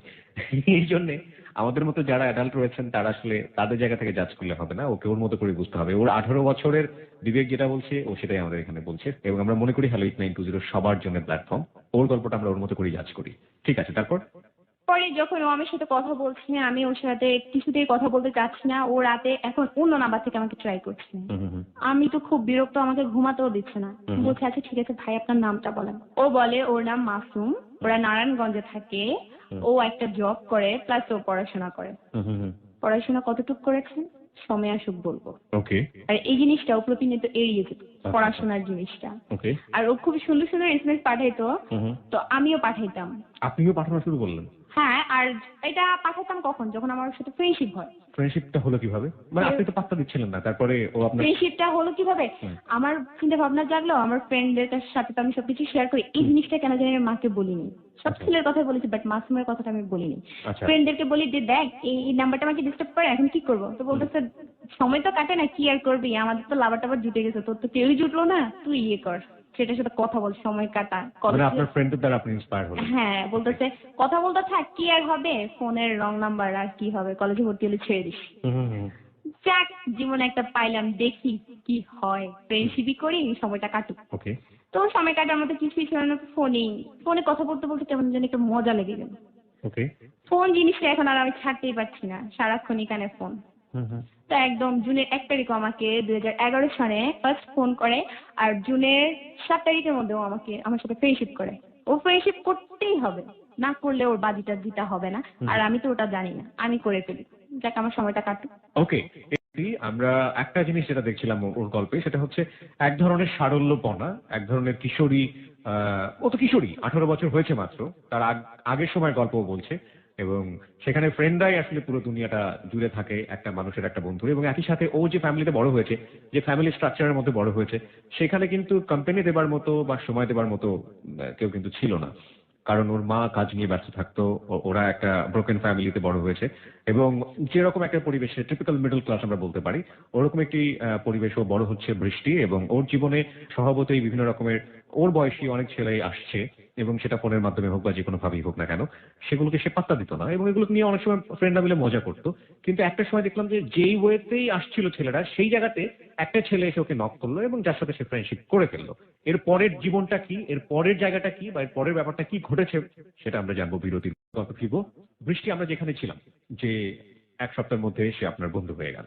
জি, পরে যখন ও আমার বন্ধু হয়ে গেল, আমি তখন ওর সাথে ফোনে কন্টিনিউ কথা বলতাম। ও আমাকে খুব পরিমাণ ফোন দিত, যা একটা লাভার দিতে পারে না, আর যার জন্য আমি কোনো কাজও করতে পারতাম না। কি ব্যাপার, আপনি এত ফোন দিচ্ছেন কেন, প্লিজ বৃষ্টি তুমি আমাকে আপনি করে বলো না, মাসুম বলছে আমাকে, তুমি আমাকে তুমি করে বলো, যেহেতু আমরা ফ্রেন্ড। এরকম কথা বলতাম, আমার মায়ের চোখে একদিন ধরা পড়ে যায়। মা বলতেছে কার সাথে এত কথা বলিস, আমি দেখতে চাই, নাম্বারটা ডিলিট করে দিই। মাকে বলি না, কারোর সাথে কথা বলছি না, ওই হৃদয় ভাইয়া ফোন করেছিল, যেহেতু হৃদয় ভাইয়া ওই যে ছেলেটা আমাকে লাইক করতো, ওই ছেলেটাকে আবার আমার মা খুব সাপোর্ট করতো, ওই ছেলেটার কথা ভাল লাগতো আমার মায়ের। মানে ছেলেটা খুব ভালোবাসতো তো আমাকে, সে কারণে আমার মা বলতো ছেলেটা ভালো। ওকে বলেনি যে সেটার সাথে লাভ কর, ওকে এটা কখনো বলিনি। যাই হোক, জুনের 5 তারিখ আমি ঢাকায় চলে যাই, 7 দিনের মধ্যে তো ফ্রেন্ডশিপ হয়ে যায়। আর ও তখন ফ্রেন্ডদেরকে বলছে দেখ ফ্রেন্ডশিপ তো হয়ে গেছে, ওকে আমি পটাবো। আর কি বলো দোস্ত, মেয়েটা দেখতে নিশ্চয় অসাধারণ, কিন্তু ও আমাকে জিজ্ঞেস করেছিল বেশি তুমি দেখতে কেমন। আমি বলেছিলাম দেখেন ভাই, আমি দেখতে শ্যামলা, হালকা, বেশি মোটাও না বেশি চিকনো না, তবে এই যুগের মেয়ে হিসেবে মোটাই বলে, যেহেতু আমার অল্প বয়স মোটাই বলতে গেলে। এখন মাসুম হাসে, তুমি আয়তন কতটুকু, আমি বলেছি সেটা তো জানি না, তবে আমার হাজবেন্ডের কাঁধে পড়লে আমার ভালো লাগবে। মানে মাসুমকে ধরনের কথা বলেছিলাম। তো মাসুম বলছে যে বেশি তোমার চোখ কেমন, বলছিলাম চোখ কেমন জানি না, আছে চোখই দেখি তো আর কি। তো এই ধরনের কথাও প্রায় বলতো, বেশি তোমার চুল কেমন, তোমার ঠোঁট কেমন। আমি বলছি দেখেন আপনি আমার ফ্রেন্ড, প্লিজ আমার ভিতরগত দিকে না যাওয়ার চেষ্টা করলে ভালো হবে। ও বলতে চাইতো যে বৃষ্টি তোমার ঠোঁটটা কি সেক্সি। তো আমি বলতাম সরি কি বলেছেন আমি শুনিনি, অ্যাকচুয়ালি আমি না কানে কম শুনি। তো ও খুব রেগে যেত, কি কানে শোনো না তুমি, সবই শোনো। অ্যাকচুয়ালি এই কথাগুলো আমি অ্যাভয়েড করে দিতাম, কেন আমার খুব ভয় লাগতো যে হাই রে ফোনে তো একটা সেক্সুয়াল ব্যাপার আছে, আর ও আমার সাথে যেভাবে এগোচ্ছে আমি ওর প্রতি উইক হয়ে যাচ্ছি, যেটা আমি বুঝতে পেরেছি। এবং আপনি চাচ্ছেন না যে আপনি উইকটা হন। হ্যাঁ, আমি চাচ্ছি না উইকটা হই, সেজন্য আমি কি করি ওকে বলি যে প্লিজ আপনি আর আমাকে ফোন করেন না, আমার আর ভালো লাগছে না। এখন ও বলতেছে তোমার মেয়েরা কি সবাই এরকম। আমি বলতেছি দেখেন আমি তো আপনার সাথে লাভ টাভ কিছুই করিনি, জাস্ট ফ্রেন্ডশিপ ছিল। ও অলরেডি ওর ফ্রেন্ডদেরকে জানিয়ে দিয়েছে যে আমাদের লাভ হয়ে গেছে। পরে আমি মানে ওর সাথে এরকম প্রতিনিয়ত কথা বলতে বলতে এতটাই উইক, ও এত দারুণ দারুণ এসএমএস পাঠাইতো ভাইয়া বিশ্বাস করবেন আমি অ্যাকচুয়ালি আরো বেশি উইক হয়ে যায়। আর ও যেহেতু বলছে ওর সজল নীরব এরকম একটা টাইপের, ওকে ভাল লাগবে, আরো তো বেশি ফিদা হয়ে যায় ওর প্রতি। ওর এসএমএস গুলো এই ধরনের ছিল, আমি কি বলতে পারি? জি প্লিজ। এই ধরনের এসএমএস করতো ওদের, দরজা বন্ধ, আলো নেই, আমি একা তুমিও একা, এ ধরনের এসএমএস, যে আমার হাত তোমার কোমরে, তোমার ঠোঁট আমার ঠোঁটে, সব শেষ হয়ে গেল। এইরকম টেক্সট আপনাকে প্রতিনিয়ত করতো, হ্যাঁ, তাই তো? অ্যাকচুয়ালি ও এসএমএস লিখতে জানে, অত সুন্দর করে লিখতে জানে না। ও এসএমএস দিলে একটু ভুল হতো, যেটা আমি ধরতে পারতাম। ওকে, যাই হোক, তারপর? আরো কিছু ধরনের টেক্সট দিত, যে কি জানি একটা এসএমএস দিছে, যাচ্ছে আমার স্মরণ নাই, তবে খুব খারাপ।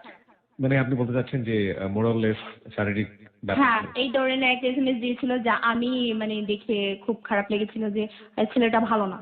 ও এত পরিমাণ ওয়েটিং থাকতো, যদি জিজ্ঞেস করতাম বাবা ফোন করেছে, যদি জিজ্ঞেস করতাম মা ফোন করেছে। ওর সবকিছুই যেন আমার কাছে অন্ধের মতো লাগতো, সব আমি বিশ্বাস করছি অন্ধের মতো। ওর কথা শুনে আমার মানে নিজের একটা চাইল্ডহুড বলবো না, আমার একটা কিশোর বয়সের মেমোরি মনে পড়ে গেল। ক্লাস 8-এ পড়ার সময় আমাদের কোন এক শিক্ষক আমাদের ক্লাসে এসে বললেন যে বয়সটা আসলে এরকম একটা বয়স যে এই সময়টাতে কাকড়ে ও কোকিল মনে হবে। এবং ওর কথাটা শুনে হঠাৎ করে ঠিক সেটাই মনে পড়লো। আমি মিন করছি না যে ওর যার সাথে কথা বলছি সে ওরকম কিছু একটা, সে কি বা কি না সেটা আমরা গল্পের প্রেক্ষাপটে শেষ পর্যন্ত জানলে আসলে জানতে পারবো, কিন্তু ও যেটা ফিল করছে সেই বয়সটা আসলে ওকে ওই ফিলটা করাচ্ছে। আমি সেটাই আসলে বলতে চাচ্ছিলাম আপনাদেরকে। হ্যাঁ, তারপর? এরপরে 1 মাস যাওয়ার পরেও আমাকে অফারটা দেয়, আই লাভ ইউ শব্দটা এসএমএস এর মাধ্যমে জানায়। আর আমি এটা দেখে মানে হতভম্ব হয়ে যায় যে এখন কি হবে, আমিও তো অনেকটা উইক হয়ে গেছি। ও যেহেতু আগেই নিজে বলে ফেলছে, যাক আমি একটু পাঠিয়ে দিই, শুধু একটু পাঠিয়ে দিয়েছি। তো হ্যাঁ, শুধু একটু। ও আমাকে ফোন করে বলে টুর মানে কি।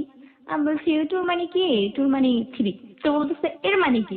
আমি বলতেছি আমি অ্যাকচুয়ালি বলতে পারছি না। তো বলতেছে তুমি মুখ দিয়ে বলো। আমি বলতেছি না না, আপনি তো আমাকে মুখ দিয়ে বলেননি, আমি কেন মুখ দিয়ে বলবো। তো ও বলতেছে বৃষ্টি আই লাভ ইউ। আমি বলতেছি আই লাভ ইউ টু। এভাবে আমি আস্তে করে বলি। বলছি কি ব্যাপার, তুমি কি লজ্জা পাচ্ছ? অ্যাকচুয়ালি আমি ফার্স্ট কোনো ছেলেকে আই লাভ ইউ টু বলি, যার কারণে আমার খুবই লজ্জা লাগছিল, আমার চোখটা তখন বন্ধ হয়ে গিয়েছিল। আর ও আমাকে বলেছিল যে বৃষ্টি আমি তোমাকে যে লাভটা করি আমি তোমাকে বিয়েও করতে চাই, ফার্স্ট দিনই বলেছিল। ওকে। পরে এরকম ও আমার সাথে এরকম ফোনে টেস্ট করতে লাগলো, আমিও করতে লাগলাম, আর আমি ওকে সাপোর্ট করতাম। সাপোর্ট বলতে আপনি কি বোঝাচ্ছেন? মানে আমি বলতাম, ও যখন আমাকে এসএমএস গুলো পাঠাতো আমি উত্তর দিতাম যে বৃষ্টি আমি আসছি, তোমাকে আদর করছি, এ ধরনের এসএমএস তখন আমিও পাঠাইতাম ওকে। কি ধরনের পাঠাতেন এগুলো সাপোর্টিভ? যে আসো। হ্যাঁ আসো, আমিও আছি তোমার জন্য, ওকে, এ বুঝতে ধরনের পেরেছি। ওকে ওকে কুল। ওকে, আপনি আমাদেরকে জান। এরকম প্রায় আমরা 3 মাস ফোনে কথা বলি। হঠাৎ ও একদিন মানে বলতেছে যে আমরা দেখা করবো, রোজার ঈদ সামনে দেখা করবে। আমার কলেজে ভর্তি হয়ে গেলাম, আমি গ্রামে ফিরে যাই। ওর সাথে আবার কন্টিনিউ কথা শুরু হয়। তো আমি বলছি দেখো আমি তো পড়াশোনা শুরু করব, তুমি আর আমার সাথে বেশি কথা বলো না, আমার সমস্যা হবে। তো তো মাথায় আগুন ধরে গেল। ও বলতেছে যে পড়াশোনা, এত পড়াশোনার কি দরকার, মেয়েরা পড়াশোনা করে কি করে। বলতেছে আশ্চর্য, তুমি শিক্ষিত একটা ছেলে মূর্খের মতো কেন কথা বলছো, পড়াশোনায় খুব বেশি ফোন করতো। তো আমি বলতাম দেখো আমি পড়তেছি, প্লিজ ডিস্টার্ব করো না, মা দেখছে, প্লিজ আমাকে এভাবে ডিস্টার্ব করো না, আমি তো আছি তোমার, আমি তো লাভ করছি। তো এর ফাঁকে কি হলো, ওর ফ্রেন্ডরাও আমার সাথে ফোনে কথা বলতো। ওর ফ্রেন্ডরাও বলতো? হ্যাঁ, সবুজও কথা বলতো। আর মাসুম অলরেডি আমাকে বলে দিয়েছিল নাম্বারটা কিভাবে পেয়েছে। ওকে। ফয়সালার মাধ্যমে, সবুজের মাধ্যমে ও নাম্বারটা পেয়েছে। তখন আমি জানতে পেরেও আমি জিনিসটাকে এত মাইন্ড দিয়ে নিইনি, কারণ যেহেতু আমি ওকে ভালোবাসি। You already fall in love. জি। পরে যখন আমি সবুজ বা হৃদয় ওর ফ্রেন্ড ওদের সাথে কথা বলতাম, তো ও খুব খারাপ কমেন্টস করতো ওদের প্রতি, যে সবুজ ছেলেটা ভালো না, হৃদয় ছেলেটাও ভালো না, ওরা অন্যান্য মেয়েদের সাথে এগুলো করে, মানে ফিজিক্যালি, তুমি তো আমার লাভার, এখন আমারও কি মন চায় না তোমার সাথে ফোনে কিছু বলি, তুমি কেন এড়িয়ে যাও। ওকে। তো আমি বলতেছি দেখো এগুলো ঠিক না, তুমি যেদিন আমার হাজবেন্ড হবা সেদিনই আমি তোমার হব পুরোপুরি ভাবে। ওকে। এখন ও বলতেছে তুমি এত অল্প বয়সে খুব বুঝে ফেলো, এত ইচ্ছে পাকা মেয়ে ভালো না। এক একদিন এত রাগ করতো আমার সাথে, ফোনেই কথা বলতো না, SMS পাঠালে কোনো অ্যান্সার নাই। ফার্স্টে ফার্স্টে ওকে আমি দাম দিতাম না, আমি রাগ করতাম, ও নিজে আমার রাগ ভাঙাতো। এরপরে আমি এতটা উইক হয়ে যাই যে ও রাগ করলে আমি ওর রাগ ভাঙাতে যেতে হয়, বা আমি রাগ করলে আমি নিজে সেরেই ওকে ফোন করতে হয়। পরে এরকম দেখা করার পর্বটা আসে, ও বলতেছে যে বৃষ্টি চলো আমরা দেখা করি। আর দেখা করতে গিয়েছিলাম আমি রোজা ঈদের পরপরই দেখা করতে যাই। এখন ওকে আমি একটা কালো শার্ট পরে আসতে বলেছিলাম, যেটা আপনার পরায়। ওকে। কাকতালীয় ভাবে হয়ে গেছে আর কি। পরে যাই হোক একটা কালো শার্ট পরে ও আসে, আমরা ওই লক্ষ্মীপুর রেস্টুরেন্টে যাই যেখানে আমার ফ্রেন্ডের সাথে আমরা দেখা করেছিলাম, ফ্রেন্ডের লাভারটার সাথে, রিমা। তো ওখানে দেখা করার পর আমি কি করি, ওকে ফোনটা দিচ্ছি, এখন দেখি একটা ছেলে আসছে, এত সুইট, অনেকটাই নীরব, যেটাকে বলে নীরবের মতোই, ও যেহেতু বলেছে আমি নীরবের মতো। আচ্ছা, নীরব মানে কিন্তু এখানে যে নীরবকে বলা হচ্ছে সে আসলে মডেল নীরব, এবং নাটক করতে এখন নাটক করা বন্ধ করে দিয়েছে, এখন সিনেমাতে কাজ করছে আর কি। জনপ্রিয়, কোয়াইট পপুলার। ওকে, তারপর? তো ওর মতো একটা ছেলে ঢুকছে রেস্টুরেন্টে, আমি তো দেখে ফিদা, এই আমার সেই স্বপ্নের পুরুষ, আমি তো পাগল। আমার আমার সাথে একটা ফ্রেন্ড ফারহানা, ও আমাদের বাড়িরই, আমার সম্পর্কে খালাতো বোন হয়। ও বলতেছে ও বৃষ্টি আমি শেষ, তুই আমাকে ধর। আমি বলি না না, আমি তোকে ধরতে পারবো না, আমি ওকে ধরি। এখন ছেলেটা ঢুকছে আর ছেলেটা খুব সুইট মোমেন্ট নিয়ে আমার দিকে তাকাচ্ছে, আমি ভেবেছি বুঝিও। এমন টাইমে একটা মেয়ে এসে ওর হাত ধরে উঠে গেল সিঁড়ি দিয়ে। খুবই খারাপ লাগলো ভাইয়া, বিশ্বাস করুন আমার কষ্ট, মানে বুকটা ফেটে যাচ্ছে। মেয়েটাকে মারতে ইচ্ছে করছিল? মেয়েটাকে কি ছেলেটাকেই মারতে ইচ্ছে করছিল, যাই হোক। পরে হঠাৎ দেখি কালো শার্ট পরা একটা ছেলে এগিয়ে আসছে ফোন নিয়ে, সাথে লম্বা একটা ছেলে কালো, উনি হচ্ছে হৃদয় ভাইয়া যার কথা আমি বলতাম, আরেকটা ছেলে নয়ন। তো ও আসছে ধাপে ধাপে এগিয়ে, আমি তাকিয়ে দেখি কালো শার্ট পরা বেটে একটা ছেলে, তখন ও খুব ফ্যাটি ছিল, যার কারণে ও ইনটা করার কারণে ওকে আরো মোটা লাগছে, ভুঁড়িটা একটু বের হয়ে আছে, আর মাথাও চুল কম। এত খারাপ লাগছিল দেখতে, যা বলার মতো না।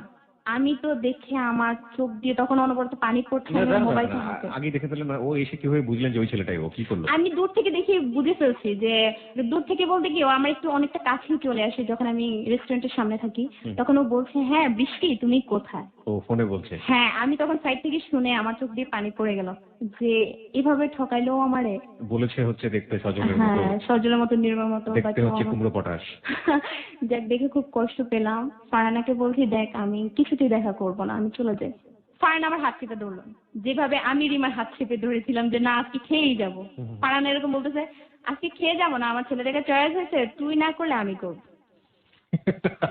পরে আমি বলতেছি, আমার তো চোখ দিয়ে পানি পড়ছে, বৃষ্টি প্লিজ হতাশ হইস না, ছেলেটা যেহেতু এত দূর থেকে এসেছে, চট্টগ্রাম থেকে সারাটা রাত জার্নি করে, প্লিজ ওর সাথে দেখা কর, ওকে এভাবে ঠকাইস না। যাক, খুব মায়া দয়া হলো, যেহেতু আমাকে ভালোই বাসে, এত দূর থেকে এসেছে, দেখা করে আর যোগাযোগ রাখবো না, এই ধরনের একটা কথা আমার ব্রেনে ঢুকে যায়। পরে ও আমাকে দেখতে পায়, দেখে আমার থেকে চোখ সরিয়ে হঠাৎ করে আমার বান্ধবীর দিকে চোখ দেয়, দেখে মনে মনে বলতেছে এই যে বকার সাথে প্রেম করেছিলাম। বকা বলতে মানে একদম শুকনা। ও বলছে আপনি শুকনা নাকি? আমার ফ্রেন্ডটা ফারহানা অনেক চিকুন, মানে ও মনে করেছে যে ও বৃষ্টি। হ্যাঁ, যার কারণে ওকে দেখে খুব একটা মন খারাপ। হ্যাঁ। আর ওর ফ্রেন্ডের হৃদয় আমাকে চয়েস করে বসে, বলতেছে দোস্ত জিনিসটাকে আমার খুব চয়েস হয়েছে, জিনিস বলেছিল নাকি আমি শুনেছি পরবর্তীতে। ও যদি বৃষ্টিও হয় তাহলেও আমি ওকে নিব। যাই হোক, আমি সিঁড়ি দিয়ে যখন উঠছি আমার তো খুব মাথা ব্যথা ওকে দেখে টেনশনে। তো আমার ফ্রেন্ড তো খুব খুশি, খেতে বসি, ও আমার সেল নাম্বারে ট্রাই করছে, এমন টাইমে আমার পার্সের মোবাইলটা বেজে ওঠে, যার কারণে মাসুম বুঝতে পারে যে আমি বৃষ্টি। মাসুম মুচকে একটা হাসি দেয়, আর হাসি দিয়ে আমার কাছে এসে বসে, বসে বলতেছে কেমন আছো বৃষ্টি, কি করছো, মাকে কি বলে এসেছো। আমি অনবরত তার উত্তর দিচ্ছি, বাট ওর দিকে তাকাচ্ছি না। আমি ঠিক হাতটা কপালে এরকম দিয়ে টেবিলের উপরে আমি ওর দিকে তাকাচ্ছি না, অন্যদিকে তাকিয়ে আছি। তখন ও বুঝতে পারে যে আমি ওকে চয়েস করিনি। ওকে। সবাই খাওয়া দাওয়া হলো, আমরা বের হয়ে গেলাম, সিএনজি তে উঠলাম। আমাদের ওইখানে একটা এলাকা আছে বটতলি, যেখানে আমার নামতে হবে। সিএনজি তে যখন উঠলাম, ফারানা খুব চালাক, ও আমার আগে উঠে গেল, যার কারণে আমি মাসুমের সাথে বসতে বাধ্য হলাম। সারাটা পথ কিছুই বললো না, কিন্তু ওর মনটা খুবই খারাপ, যেটা আমি বুঝতে পারি। ওর ফ্রেন্ডের সামনে বসে ওরা আয়নাতে ইশারা দিচ্ছে, আমি যেটা দেখতে পেয়েছি যে আমার হাত ধরতে বা কিছু। ও আমার হাত ধরার চেষ্টা করে, আমি ওর হাতটা ঝাড়ি দিই, প্লিজ হাত ধরবেন না, ভালো লাগছে না। এখন মানে তো ও কি করলো, একটা চালাকি করলো, ও আজকে ছবি তুলবো। এখন ওরা খুব সিনক্রেট করছে বটতলিতে নেমে যে স্টুডিওতে চলো ছবি তুলবো, আমরা এত দূর থেকে এসেছি। ওর ফ্রেন্ডরা বেশি চাপ সৃষ্টি করছে, সাথে ও। তখন আমি চালাকি করি কি, আমার ফ্রেন্ডকেও আমাদের সাথে নিয়ে নিই, মাসুমের সাথে। মাসুম মাঝখানে থাকে, মাসুম মাঝখানে থাকে, ওর ফ্রেন্ডরা দুজন ছাড়া আমরা তিনজন তুলি। আর পরে আমি রীতিমতো সিএনজিতে উঠে যাই, বাসায় চলে আসবো, বিকাল হয়ে যায় আমাদের ঘুরতে ঘুরতে। সিএনজি ভাড়াটা নাকি অলরেডি দিয়ে দিয়েছে, আমি জানতাম না, বাসা আসার পর জানতে পারি সিএনজি এলাকায় যখন টাকাটা দিই। কিছু আচার জানতো, আমি আচার খুব লাইক করি, আচার আর কিছু মোটর ভাজা এগুলো কিনে দেয়। কিনে দেওয়ার পর আমি নিতে চাই না, খুব জোর করেই আমার ফ্রেন্ডের হাতে তুলে দেয়। যাই হোক, বাসায় রীতিমতো ফিরে আসি, আর তো আমার মাথা ধরা, কানতে কানতে বালিশ ধরে, হাইরে কি করলাম, কানতে কানতে আমি শেষ। যে ফার্স্ট লাভ এভাবে ধোকা খাইলাম, যে ওকে দেখে আমার পছন্দই হলো না, কি করবো। ফারানা ফারানা বলতেছে, ও আমাকে খুব সাপোর্ট করছে যে বেশি দেখ, চেহারাটাই সব না, ভালোবেসে দেখ, দেখ ও তোকে উজাড় করে ভালোবাসা দিবে। যে ছেলেটা এত দূর থেকে তোর কাছে আসতে পেরেছে নোয়াখালীতে, তুই কেন পারবি না। একটা ছেলে একটা মেয়েকে এতক্ষণ ফোন করে, ও 24 ঘন্টার মধ্যে ও 12 ঘন্টায় আমাকে ফোন করতো। এত পরিমাণ মানে পাগল ছিল আমার জন্য, সেটাকে এক কথায় বলে। যাই হোক, এরকম করতে করতে ও আমার সাথে ফোন করে যে বৃষ্টি আমি তোমাদের বাড়িতে আসবো এর পরের দিন। এখন আমি বলতেছি কি বলো, হঠাৎ করেই ও বলতেছে তোমার সাথে আমার কথা ছিল যে তুমি আমাকে বাড়িতে নিবা। তো এখন আমি বলতেছি দেখো এটা সম্ভব না, আমার খুব ভয় লাগতেছে যে ছেলেটাকে চয়েস হয় নাই, ওকে তো বাড়ি দিয়ে দেবো, বাড়ি চিনালে সমস্যা। পরে এখন ফারানা বলতেছে যে দেখ ও বাড়িতে আসতেছে, আসতে দে। পরে বললাম যে বাড়িতে আসো, ঠিকানা দিলাম। ও কিছু নাস্তা পানি নিয়ে বাড়িতে আসে। কিন্তু আরেকটা কথা বলি যে আমার মা স্বপ্নের ওষুধ দেয়, স্বপ্নে পাওয়া একটা ওষুধ, যাদের চুল পড়ে যায় তাদেরকে একটা ওষুধ দেয়, এখানে কোনো টাকা পয়সা নেয় না। আপনি স্টুডিও থেকে বের হওয়ার সময় অবশ্যই আপনার আম্মার ফোন নাম্বার এবং কোথায় থাকেন এটা আমাকে বলে যাবেন, কারণ ইদানিং আমার মাথার চুল অনেক বেশি পড়ে যাচ্ছে।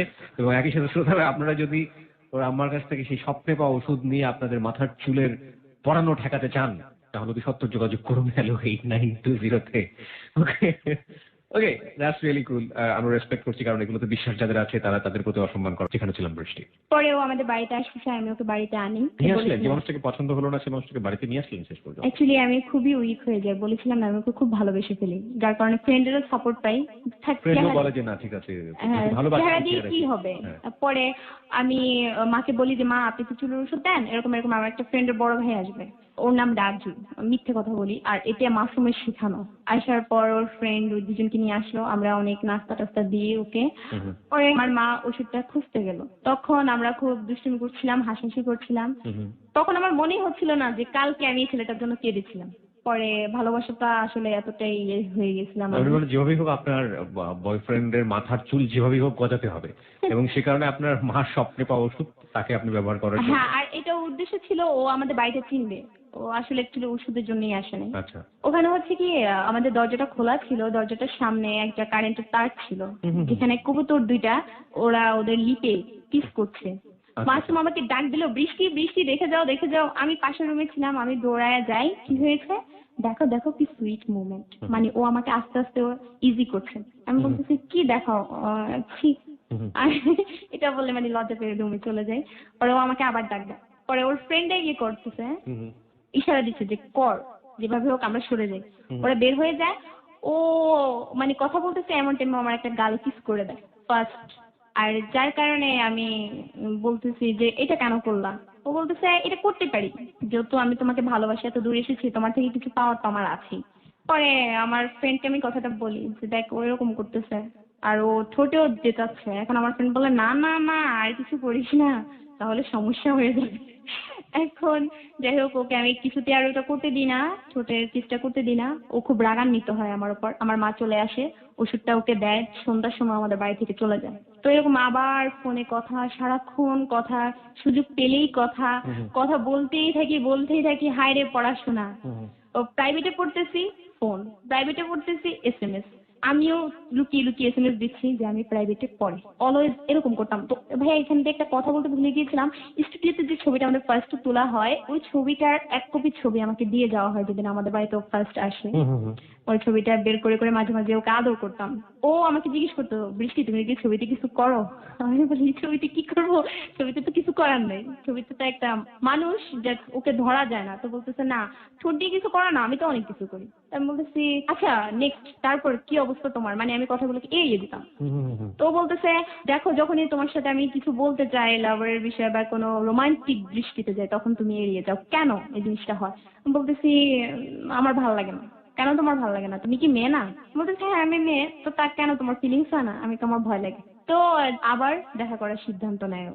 ওকে। এই যে যে ছবিটা আপনি দেখলেন আপনার সামনে, এই জামাটা পরি, আমি টিউশনি করতাম, কয়েকটা বাচ্চা পড়াতাম কলেজের পাশাপাশি। তো বাচ্চাদেরকে যখন পড়াতাম তো ওদের টাকা দিয়ে এই ড্রেসটা আমি বানাই, যেহেতু মাকে বলিনি, লুকিয়ে বানাই। মা কখনোই জামা কাপড় দিয়ে আমাকে কষ্ট দিত না, আমার অনেক জামা ছিল, কিন্তু আমার ইচ্ছে ছিল যেহেতু ওর কাছে যাব, একটা ভালো ড্রেস নতুন করে বানিয়ে যাবো। এটা নিজেই বানাই। বানানোর পরে আমি ওর সাথে দেখা করতে যাই। ওইদিন মাকে বলি জন্মদিনে যাই, মা বলতেছে সকালবেলা কিসের জন্মদিন? ওই সময় খুবই শীত, এটা হচ্ছে নভেম্বরের দিকে, ওকে।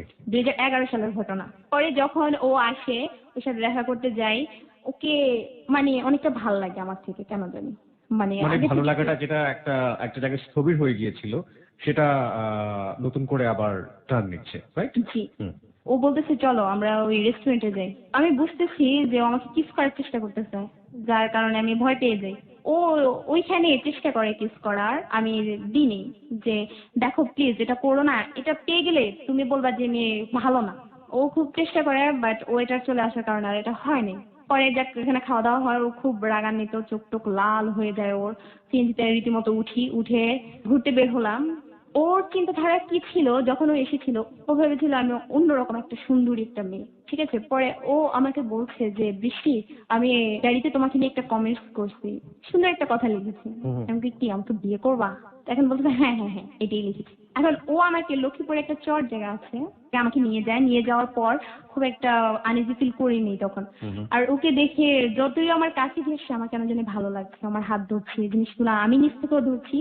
আর আমি সবসময় একটা দুষ্টুমি করে ওকে ফোনেও বলতাম, আর দেখা হওয়ার পরও বলি যে আমি বউ হব এই তো মনের বাসনা। এটা বেবি নাজনীর কণ্ঠে চিকুন করে বলতাম, আর ওকে খুব হাসাইতাম। আপনি কি একটু আমাদেরকে শোনাবেন কিভাবে বলছেন? হ্যাঁ অফকোর্স। আমি বউ হব এই তো মনের বাসনা, মানে বেবি নাজনীর মতো বলতাম। That's really cool. ওকে, আর বেবি নাজরিনের গান, রাইট? ইয়েস। ওকে। পরে যখন আমি দুষ্টুমিটা ওর সাথে করছি, ওর সব ফ্রেন্ডরা হাসতে হাসতে শেষ, ও হাসছে। বৃষ্টি তোমার এই জিনিসটা আমার খুব ভালো লাগে। ওর ফ্রেন্ডরা বলছে ভাবি প্লিজ আপনার এই অভিনয়টা আমাদের খুব ভালো লাগে। লক্ষ্মীপুর চড়া এলাকায় যখন যাওয়ার পর ওর ফ্রেন্ডদের সাথে কি জানি বলা বলি করছে দূরে গিয়ে। ওর আশা ছিল আমাকে একটা ইয়েতে নিয়ে যাবে, ওখানে একটা নদী ছিল, নদীর ওপার নিয়ে যাবে, ওখানে নাকি প্রেম প্রেমিকেরা ঘুরে। এখন আমার ফ্রেন্ড বলতেছে দেখ আমার ভয় লাগে, ছেলেরা এরকম নানা খারাপ জায়গায় নিয়ে যায়, আমার ভয় লাগে। এখন আমি বলতেছি দেখ ও আমাকে ভালোবাসে, নিশ্চয়ই আমাকে কিছুই করবে না। তো আমাকে বলতেছে চলো আমাদের এই নদীটা পার হলে চাঁদপুরে যাওয়া যাবে। তো আমি বলতেছি না না না কি বলো? বলতেছে না চাঁদপুরে গিয়ে আমরা আবার চলে আসবো। তখন ও ও বলতেছে আমার একটা উদ্দেশ্য আছে তোমাকে নিয়ে। কি উদ্দেশ্য ও বলে না।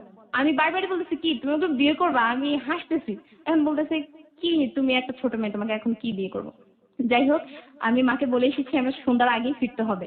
মাকে কি বলেছিলেন আপনি? জন্মদিনে যাব, মা বলেছে সকালে কিসের জন্মদিন। এক্স্যাক্টলি, হ্যাঁ একটু আগে সেটা বলছিলেন, হ্যাঁ তারপর? আমরা ইয়েতে যাই, লক্ষ্মীপুরে আবার ফিরে আসি, জুম হলে যাই আমরা ছবি দেখতে।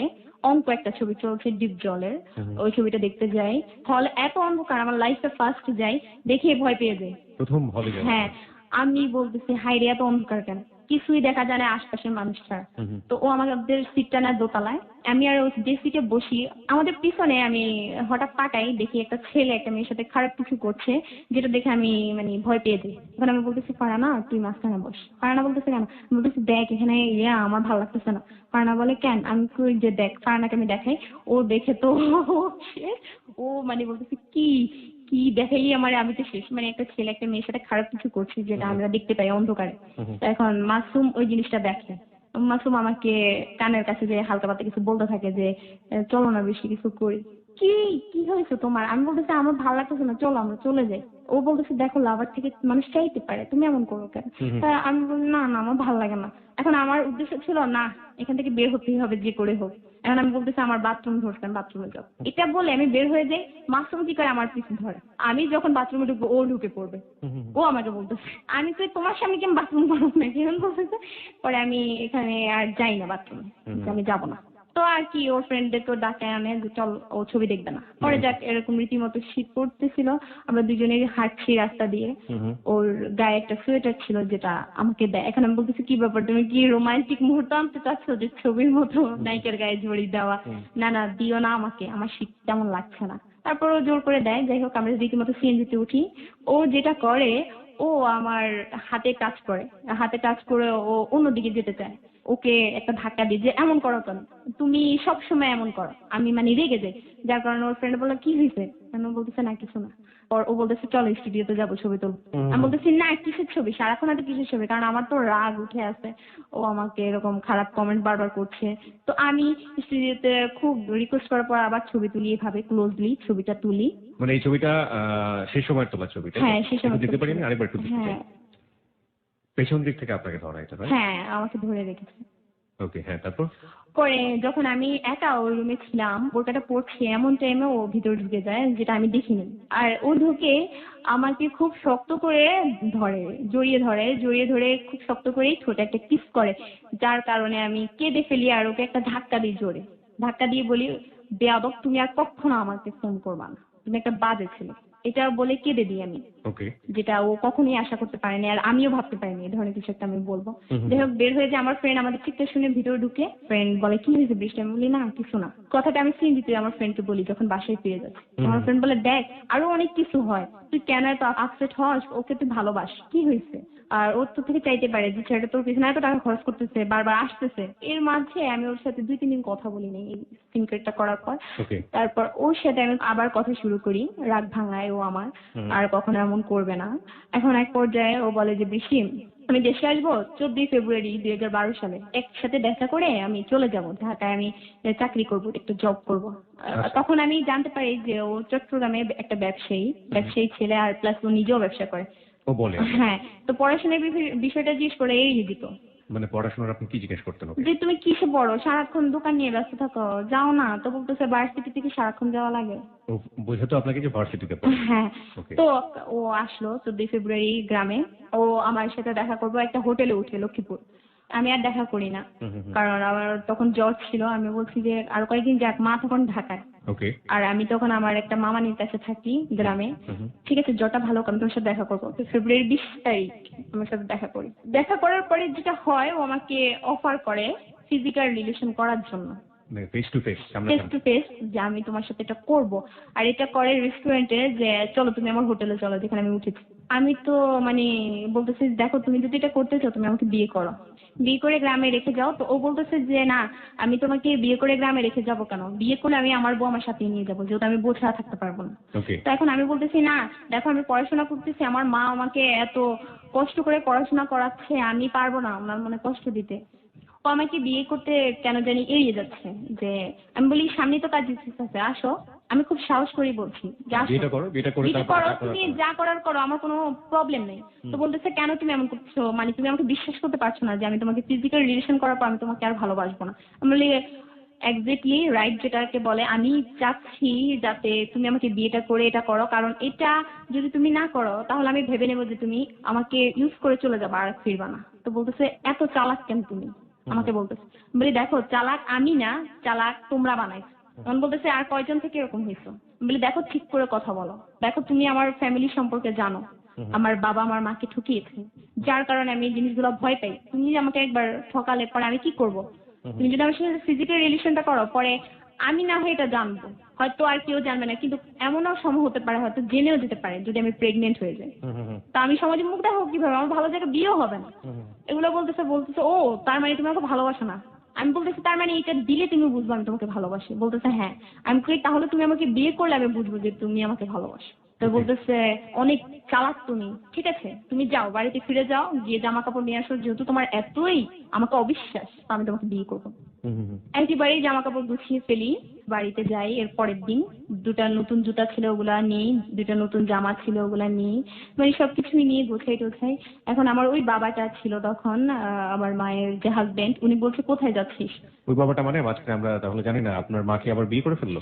হ্যাঁ, আমার মায়ের 13 বছর যাওয়ার পরে, বিয়ের সেপারেট হওয়ার 13 বছর পরে আমার মা বিয়ে করে, আর ওটা করে ফ্যামিলির চাপে। ফ্যামিলির চাপে? ফ্যামিলির কেন চাপ দিচ্ছিল? কারণ নানা মানুষ নানা কটু কথা বলে, একটা মেয়ে একটা গ্রামে তো এইভাবে থাকতে পারে না। সেই জন্য আপনার মাকে বিয়ে দিয়ে দেন? হ্যাঁ, ওই সেজন্য ভদ্রলোকটি কি যাকে বিয়ে করলেন, অর্থাৎ যিনি আপনার স্টেপ ফাদার, সে কি বিবাহিত ছিল আগে? সে বিবাহিত ছিল। সে বলেছে তার ওয়াইফ মারা গেছে, অ্যাকচুয়ালি তার ওয়াইফটা মারা যায়নি, সে ফিরে এসেছিল। পরে সে আপনাদের সাথে কেমন ব্যবহার করতো? খুব মিসবিহেভ, কিরকম? যার কারণে আমি কথা বলতাম না, গালি গালাজ, আর আমাকে খুব খারাপ ভাষায় ডাকতো। কি এই ডাকতো আপনাকে? হেই বেটি এদিকে আয়। আমি বলতাম আপনি এইভাবে কথা বললে আমার সাথে কখনো কথা বলবেন না। This track was downloaded from FusionBD.com. আর তোর মেয়েকে পড়াশোনা করাস কেন? আমার মাকে বলতো। পড়াশোনা করে মেয়েরা কি করে? ওকে বিয়ে দিয়ে দেয়। এর জন্য উনি কয়েকবার লোকে এনেছিল, বাট আমার মা জায়গাতে ঠিক ছিল যে না আমি আমার মেয়েকে বিয়ে দেবো না। এই ধরনের কিছু করতো উনি আমাদের সাথে। ঠিক আছে, তো আপনি এরকম একটা পারিবারিক সার্কামস্ট্যান্স আছে এবং এরকম একটা পারিবারিক আবহেতে আপনি সিদ্ধান্ত নিলেন, নিজে থেকেই সিদ্ধান্ত নিলেন যে আপনি ছেলেটাকে বিয়ে করবেন। জি। আমি একটু জানতে চাই আপনার কাছে যে এই যে আপনি তো সবই বুঝেন যে সেক্স করা মানে হচ্ছে আপনার একটা বিশাল বিপদ হয়ে যাওয়া, সেটাতে জি। প্রেগনেন্ট হতে পারেন বা আপনি নিজের কাছে ছোট হয়ে যাবেন, জি, জি। ধর্মীয়ভাবে জিনিসটা ঠিক না, কিন্তু আপনি কি এটা বুঝতেন যে এই বয়সে আপনি ছেলেটাকে বিয়ে করছেন, এটা একটা অনেক বড় রিস্ক হচ্ছে? হ্যাঁ, সেটা আমি বিয়ে করছেন সেটা বলবো না, বরং বিয়ে করতে চাচ্ছেন আপনি যদি না, তখন আমি এটা বুঝতে পারিনি। বুঝতে পারেননি আপনি? না, না। আপনি আপনার ফ্রেন্ডের সাথে এটা আলোচনা করেছিলেন? না, আমি আমার ফ্রেন্ডদের তখন আমি কারোর সাথেই কোনো প্রকারে এই ব্যাপারে আলোচনা করিনি। কোনো বিষয়ে কোনো কিছু জানাননি যে না আমি না। এটা করবো এরকম? না, ঠিক, না। আপনার মা তো জানেন না? না। Okay, তো জাস্ট আপনি নিজে নিজেই সিদ্ধান্ত নিলেন? হ্যাঁ, নিজে নিজে বিয়ের সিদ্ধান্ত নিলাম। এবং ওই ছেলেটা তখন আপনাকে সাপোর্ট দিচ্ছিল? হ্যাঁ। লেটস গো, তারপর? পরে যখন ও আমাকে বিয়ের ইয়েটা করে আমি তখন পালিয়ে যাই ওর সাথে। 21শে ফেব্রুয়ারি আমরা পালিয়ে যাই। যাওয়ার আগে আমি যখন পথে থাকি তখন আমি আমার একটা ফ্রেন্ড যে শশীর কথা বলেছিলাম, ও আমি যাওয়ার 3 মাস আগে পালিয়ে যায়। আচ্ছা। হ্যাঁ, তো ওকে আমি ফোন করে বলেছিলাম যে দেখ আমি তো এরকম তোর মতো পালিয়ে এসেছি, এখন আমি বিয়ে করতে চাই, এরকম এরকম আমার জন্য একটা বাসা ঠিক করতে পারবি তুই যেখানে থাকোস? বলতেছে দেখ বৃষ্টি আসিস না, এই জীবনটা খুবই খুবই কষ্টের, দুর্বিষহ একটা জীবন, আসিস না। আমি বলতেছি দেখ আমি ডিসিশন নিয়ে ফেলেছি আর আমি এখন গাড়িতে। আমি বললাম এখন ফিরে যেতে পারবো না, যেহেতু গ্রামে অলরেডি জানাজানি হয়ে গেছে যে বৃষ্টি পালিয়ে গেছে। ওকে। তো এখন ও বলতেছে ঠিক আছে তাহলে আস, আমাদের এখানে রুম একটা খালি আছে। তো আমরা ওই দিন ঢাকায় ফিরে আসি, পরে আমরা গাজীপুর বোট বাজারে এসে নামি। তো আমরা ওখানে যাই, যাওয়ার পর ওই দিন রাতে কি হয় যে শশী আমার সাথে ঘুমায় আর মাসুম মামুন ভাইয়ের সাথে। মাসুম ঘুমায় যে রুমটা আমাদের জন্য ভাড়া নিয়েছিল ওই রুমটাতে, আর ওই দিনই মাসুম 15,000 টাকার বাজার করে। ওর বাবার থেকে যে চুরি করে যে টাকাগুলো ও নিয়ে এসেছিল 55,000 টাকা, ওখান থেকে ও খরচগুলো করে। ওর ফ্যামিলিও জানে না ব্যাপারটা? না, ওর ফ্যামিলি জানে চলে এসেছে টাকা পয়সা নিয়ে, কিন্তু বিয়ে শাদী এসব কিছুই জানে না। এমনি জানে বৃষ্টি নামে একটা মেয়ের সাথে প্রেম করতো। ওকে, তারপর? ও এরকম বাজার সদাই করার পর আমি তো খুব খুশি যে ও আমাকে খুবই ভালোবাসে, যার কারণে ও এত কিছু করছে। আর আমি আসার সময় কিছুই আনিনি, জাস্ট 300 টাকা আমার কাছে ছিল, ওটা আমি ওকে দিয়ে দিই। ওকে, এরকম একটা মোমেন্টে আমি যেটা প্রথমেই বলেছিলাম যে ওকে আসলে ওর মতো করে ফিল করতে হবে। ও অনেক খুশি রয়েছে যে ও জানে যে ওর লাইফে একটা অসাধারণ মোমেন্ট কিছুক্ষণের মধ্যে বা কয়েক ঘন্টার মধ্যে যোগ হবে, ও বিবাহিত হয়ে যাবে এবং ও যাকে লাভ করে ওর জায়গাটা থেকে, যেহেতু ওর ফার্স্ট লাভ, ওর পুরো দুনিয়া বলা যেতে পারে, সেই মানুষটাকে সে পেতে যাচ্ছে। আসলে কি হয়েছিল সেটা আমরা জানবো একটু পরেই, তবে তার আগে আপনাকে আরো একবার বলছি, আপনারা সবাই শুনছেন হ্যালো 8920, আর জি কি প্রিয়া আপনার সঙ্গে রয়েছে, আর প্রিয় স্টেশন এবিসি রেডিওতেই রয়েছেন আপনি। বৃষ্টি রয়েছে আজকে জীবনের গল্প বলার ক্ষেত্রে। বৃষ্টিকে নিয়ে আপনার যদি কোনো প্রশ্ন থেকে থাকে, কোনো কমেন্টস থেকে থাকে, তাহলে আপনি আমাদের ফেসবুকে যান, ফেসবুকে গিয়ে বৃষ্টিকে নিয়ে একটা ছবি দিয়ে দেওয়া হয়েছে, একটা রেডিও স্ট্যাটাস আছে, আপনি চাইলে ছবি এবং রেডিও স্ট্যাটাসে কমেন্টস বা প্রশ্নগুলো করতে পারেন, এগুলো বৃষ্টি পড়বে। আমাদের ফেসবুকের ঠিকানা facebook.com/hello8920। আমি আবারও বলছি facebook.com/HELLO8920। ওখানে যাবেন, যাওয়ার পরে আপনি আমাদের পেজটিতে লাইক দেবেন, লাইক দেওয়ার সঙ্গে সঙ্গে আপনি hello8920 মেম্বার হয়ে যাবেন। যেখানে ছিলাম বৃষ্টি। তারপর? পরে যখন আমি খুশির মুহূর্তটা ছিলাম, আমার ফ্রেন্ড আমাকে বুঝাচ্ছে যে দেখ ছেলেটাকে তুই কিভাবে চয়েস করলে, আমার তো চয়েস হইলো না, তোর চয়েস তো অন্যরকম। আমি বলি দেখ এসব বলিস না, অ্যাকচুয়ালি আমি ভালোবাসার দিকটাকেই বেশি সাপোর্ট করেছি, ওর চেহারাটাকে না। আমার ফ্রেন্ড বুঝায় যে দেখ এখনো সময় আছে, তুই বললে আমরা এখনো তোকে দিয়ে আসতে পারি তোর মায়ের কাছে, প্লিজ এই ভুলটা করিস না, ছেলের কিছুই তুই জানোস না, তুই জানোস ঠিক মতো ওর কি সবকিছু। আমাকে হ্যাঁ আমি সব জানি, দেখ আমাকে কোনো আজে বাজে জ্ঞান দিবি না, আমি ওকে ভালোবাসি, আমাকে বিয়ে করবো, এটা ফাইনাল। আমি যেহেতু চলে এসেছি অলরেডি জানাজানি হয়ে গেছে, আমি আমার মোবাইলটা একটা নিয়ে আসি, একটা মোবাইল ছিল আমার, ওইটা নিয়ে আসি। ওই মোবাইলটা সিম আমি ততক্ষণে অফ করে দিই। আমার খালাতো ভাই খালারা সবাই ফোন করা শুরু করে দিয়েছে, সবাই অলরেডি জেনে গেছে যে আমি নাই। তখন আমার মা ঢাকায় ছিল, আমার মা, আমি জানতে পারি যে আমার মা ব্রেন স্ট্রোক করেছে। আপনার এই খবরটা শুনে? হ্যাঁ ব্রেন স্ট্রোক করেছে, উনি একদম কথা বলাই অফ করে দিয়েছে। ওনার সাথে আমি অনেক চেষ্টা করেছি যোগাযোগ করার, বাস উনি যোগাযোগ করতে চায়নি ওই দিনই। পরে যাক আমি মোবাইলটা অফ করে দিই, ভয়ও লাগছে কথা বলতে, লজ্জাও লাগছে, তো কি করব, নিজে নিজে কাঁদি, কি করলাম, আশা কি ঠিক হয়েছে আমার? তখন আমার বিয়ে হয়নি। পরে যাক এটা হচ্ছে 21শে ফেব্রুয়ারির ঘটনা রাতের। 22শে ফেব্রুয়ারি মামুন ভাই, যে শশীর হাজবেন্ডটা, মামুন ভাই ওকে নিয়ে কাজে যায়। মামুন ভাইয়ের একটা ধারণা ছিল পরদেশি ছেলে হুট করে হয়তো চলেও যেতে পারে বৃষ্টিকে আমাদের কাঁধে ফেলে, তখন আমরা বৃষ্টিকে নিয়ে কি করবো। এই জন্য ওকে সাথে? হ্যাঁ ওই জন্য উনি সাথে করে নিয়ে যায়। এই জিনিসটা কিন্তু আমি বুঝতে পারিনি। যাই হোক, বাসার সামনে একটা গার্মেন্টস ছিল, তো শশীও এসএসসি পাস, ওখানে চাকরি করতো কোয়ালিটিতে। ওদের রুমে আমি সারাক্ষণ একাই ছিলাম, আর ভাবছিলাম কি করব, ঠিক হচ্ছে কিনা, এই ধরনের কিছু ভাবছিলাম। এমন টাইমে মাসুম আমাকে ফোন করে, এখন বলতেছে কি বৃষ্টি কি মনে হচ্ছে?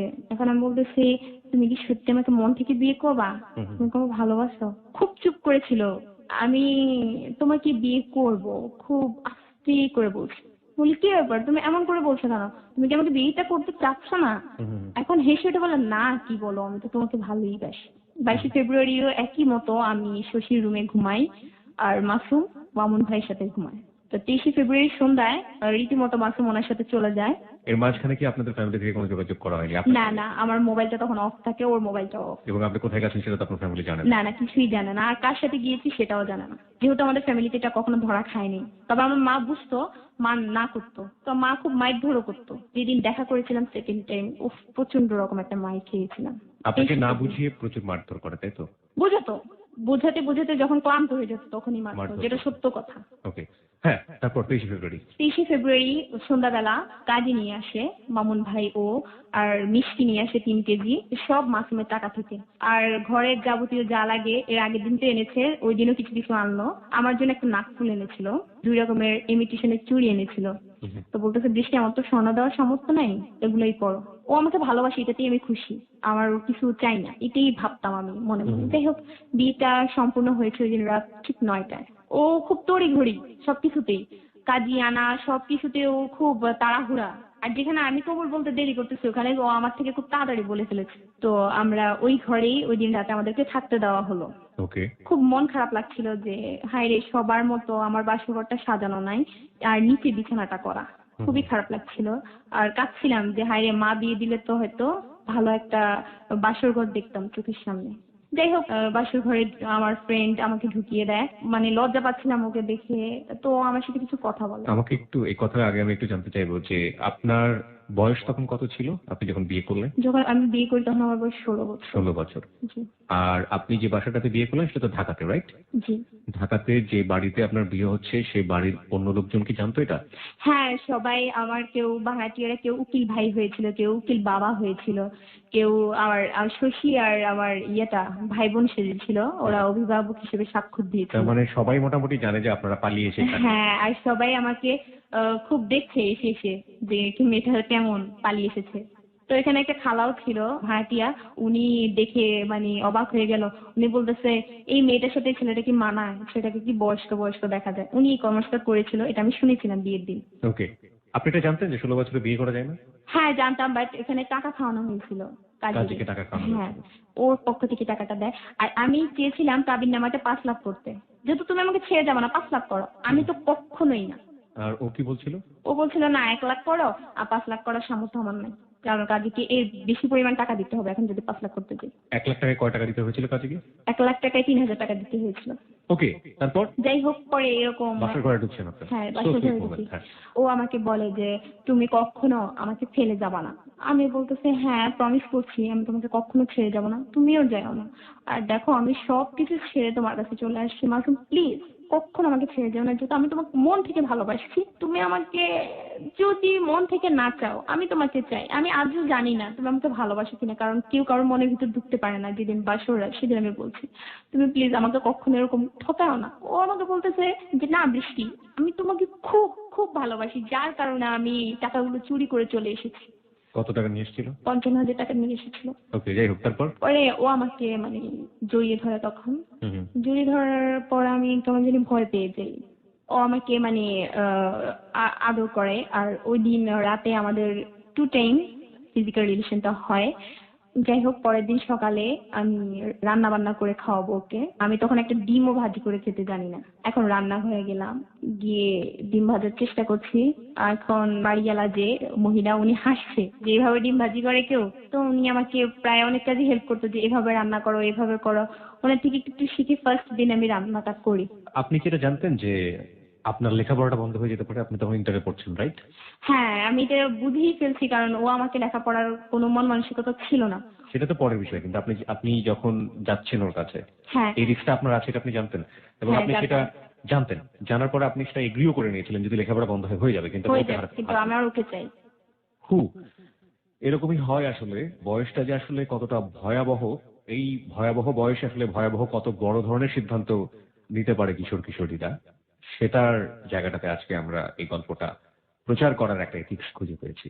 আমরা শুধু বোঝাতে চাচ্ছি যে যেটা অনেক প্রাপ্তবয়স্ক মানুষও এসে সিদ্ধান্ত নিতে পারে না একটা মানুষকে বিয়ে করার জন্য, সেখানে একটা কিশোরী মেয়ে সে এখনো নিশ্চিত না যে ছেলেটা তাকে ঠিক মতো ভালোবাসে কিনা, কিন্তু মনের দিক থেকে যে ফিলিংসটা কাজ করছে তার প্রতি, সেই ফিলিংসটাকে অ্যাভয়েড না করতে পেরে সে বিয়ে পর্যন্ত করার সিদ্ধান্ত নিয়েছে, এবং সেটার জন্য তার ফ্যামিলি ছেড়ে দিয়েছে, সেটার জন্য তার লেখাপড়াটাকেও সে জলাঞ্জলি দিয়েছে।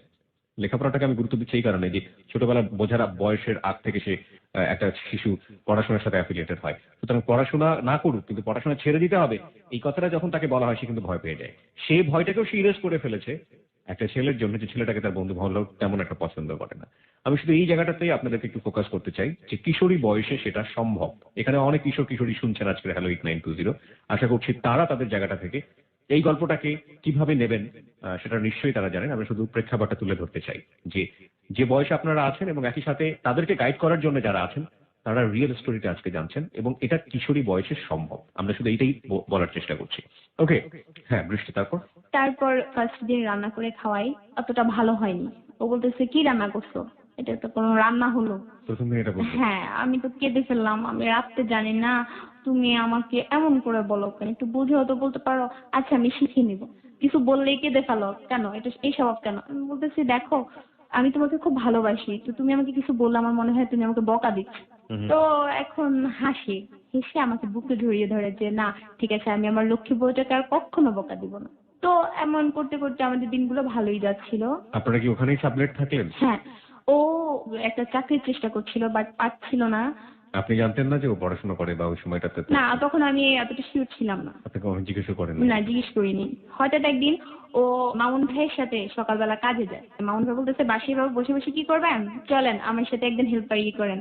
হেল্পারি মানে? হেল্পারি মানে মামুন ভাই তো টাইলস বসায়, তো ওনার সাথে একটু হেল্পারি করবে, ধরেন সিমেন্টের বস্তা টস্তা মানে আগায় দিবে। হ্যাঁ। তো ও বলতেছে বৃষ্টি আমি এই ধরনের কষ্টের কাজ কখনো করিনি, আমি কি যাবো? বলি যাইও না, যেহেতু তুমি পারবা না তুমি যাইও না, তুমি চাকরির চেষ্টাটাই করো। তো বলতেছে তুমি কেন করো না চাকরির চেষ্টা? ঠিক আছে আমি আমার সংসারের জন্য সব করতে পারি, তুমি যা বলবো আমি তাই করবো, আমি বলেছি। তো ও কি করেছে, মামুন ভাইয়ের সাথে সকালবেলা যায় খুব ভোরে, যাওয়ার পর ও কাজটা করলো, 7 তলায় সিমেন্টের বস্তা মাথায় করে উঠালো। ও আমাকে লাঞ্চ টাইম ফোন করে, ওর মুখ দিয়ে কথা বেরোচ্ছে না, এত কষ্ট হচ্ছে ওর। আমার খুবই খারাপ লাগছিল, কিন্তু আমি কিছুই বলিনি, শুধু আমি ওকে বলেছিলাম জান তোমার কি খুব কষ্ট হচ্ছে? বলতেছে তুমি আমাকে এত বোঝো কেন, আমি তো তোমাকে কিছুই বলিনি। যাই হোক ও সন্ধ্যায় আসলো, আমি দেখলাম ওর হাতে ঠোসার মতো হয়ে গেছে, আর ওর খুব জ্বর এসে যায়। বলতেছে বৃষ্টি দেখো তোমাকে ভালোবাসি বলি আমার এই অবস্থা।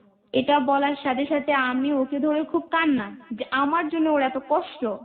এই ছেলেটা আমাকে খুবই ভালোবাসে, আর আমি তখন পৃথিবীর সবচেয়ে সুখী ব্যক্তি, যে এই ছেলেটার কাছে আমি যেটা আশা করেছি সেটা আমি পেয়েছি। পরের দিন সকালে মামুন ভাই ডাকে যে চলেন কাজে যাই মাসুম ভাই। ও বলতেছে যাই বৃষ্টি, বলতেছে না যাইও না, তোমার জ্বর, আমার স্বামী দরকার, আমার কাজের দরকার নেই।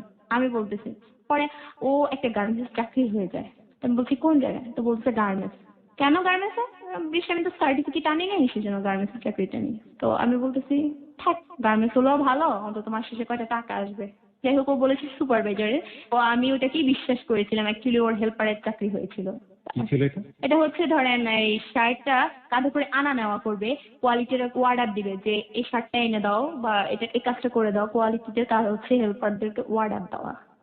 ঠিক আছে, যাই হোক পরে ও আমাকে ফোনে বললো যে আমার সুপারভাইজারের কাজ হয়েছে। আমি শশীকে জিজ্ঞেস করলাম যেহেতু ওর ধারণা আছে সুপারভাইজার কিসেকে বলে, ও বললো এরকম এরকম সুপারভাইজারদের ধরা বেতন 8,000।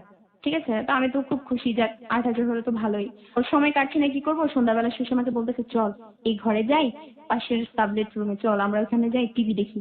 এখন আমি বলতেছি না দেখ, মাসুম এসব চয়েস করে না। তো আমি ওর অনুমতি না নিয়ে কোনো দিকে যাবো না। বলতেছে না না চল। কি বলো, এটা তো অনুমতি লাগে নাকি, এখানে খারাপ কিছু করবি, টিভি দেখবি। তো যাক, ভাল লাগছে না, বোরিং লাগছে, তো ওর সাথে যাই টিভি দেখতে। ওই যে রুমে আমরা টিভিটা দেখতে যাই, ওই রুমে একটা লোক ছিল, উনি খুব তাকাইতো আমার দিকে, যেটা মাসুম কয়েকবার ফলো করছে। ও এটা সহ্য করতো না। ও আমাকে বলতেছে যে এই লোকের সাথে কখনো কথা বলবো না, তোমার দিকে কেমন করে তাকায়। আমাকে এটা না করে দিয়েছিল, প্লাস আমি ওটা ভুলেই গিয়েছিলাম। ওটা হলো ওদের বাসায় যেতে হবে আপনাকে। হ্যাঁ, ও আমার রুমের সামনে ওদের রুমটা। আমি যাই, গিয়ে টিভি দেখছি, এমন ফাঁকে ও চলে আসে। ওকে, আসার পরে কি হলো সেটা আমরা ছিলাম যে আপনি পাশের বাড়িতে গেলেন এবং যে বাড়িতে যেতে না করেছিলেন। হ্যাঁ, এটা দেখে ও খুব আমার সাথে ওই দিন রাতে খুব ঝগড়া করে। ঝগড়া করার সাথে সাথে কি হয়, আমি রাগ করে ওড়নাটা ঝাড়া দিই। ঝাড়া দেওয়ার সাথে সাথে মোমবাতিটা পড়ে যায়, তখন কারেন্ট ছিল না, তো মোমবাতিটা পড়ে মশারিতে আগুন ধরে যায়। ও মশারির ভিতরে ছিল। ও বলতেছে ইচ্ছা করে আমি আগুনটা ধরাইছি ওকে মেরে ফেলার জন্য। আমি তখন এতটাই কাঁদছিলাম, আগুনটা দেখে আমি কি করব বুঝতে পারছিলাম না। আমি জগটা নিয়ে তাড়াহুড়ো করে পানিটা ছিটকা মারি, আগুনটা নিভে যায়, কিন্তু ও ভিতর থেকে বের হচ্ছে না, আমাকে হেল্প করছে না। ও ভাবছে যে আমি ওকে আগুন দিয়ে পুড়িয়ে মেরে ফেলবো, কিন্তু আমি ওকে এতটাই ভালোবাসি, এই ধরনের কোনো চিন্তাধারা আমার মনে ছিল না। ও আজও এটা বিশ্বাস করে। ওই দিন রাতে ও আমাকে খেতে বললো, আমি খেলাম না, ঘুমিয়ে যাই। পরে ও আমাকে বলে চাকরির জন্য প্রেশার দেয়, চাকরি করো না কেন, বাসা বসে কিভাবে এটা চলবে, কিভাবে সারা জীবন কিরকম, আমার টাকায় বসে বসে খাবা নাকি। তো আমি চাকরিতে ঢুকি, কোয়ালিটিতে, যেখানে যাচ্ছি আমাকে নিচ্ছে না, বয়স কম। পরে একজনের সার্টিফিকেট দিয়ে আমি ঢুকি হালিমা নামে, ওখানে বয়স হয় 22 বছর। চাকরি হয়েছে, ও খুব খুশি, দুজনেই টাকা আসবে। ওকে আমি তখন চেষ্টা করছিলাম একটা সোয়েটার ফ্যাক্টরিতে ঢুকাবো, যেহেতু ওর গার্মেন্টস চাকরিটা আর হলো না, ওখানে চাকরিটা ছেড়ে দিয়েছে। যখন আমি জানতে পারি হেল্পারের চাকরি, তখন আমি বলছি এটা করে কি হবে, মাত্র 3,000 টাকা মাইনে, 3 মাস আমি একটু বসে খাওয়াই। প্রায় সময় রান্না বান্নাটা করতো, যেটা সত্য কথা, রান্না করতো, ভাত রান্তো, তরকারি রান্তো। পারতো না, কিন্তু চেষ্টা করতো। তো পরে আমি যখন বেতন আনতাম ওর হাতেই সব এনে দিতাম, বিশ্বাস করি। টাকাটা দেওয়ার পর বলতেছি টাকা সব আমার, তোমার না। তো আমি বলতেছি ঠিক আছে, তোমারই তো, তুমি সংসার চালাবো, তোমার না।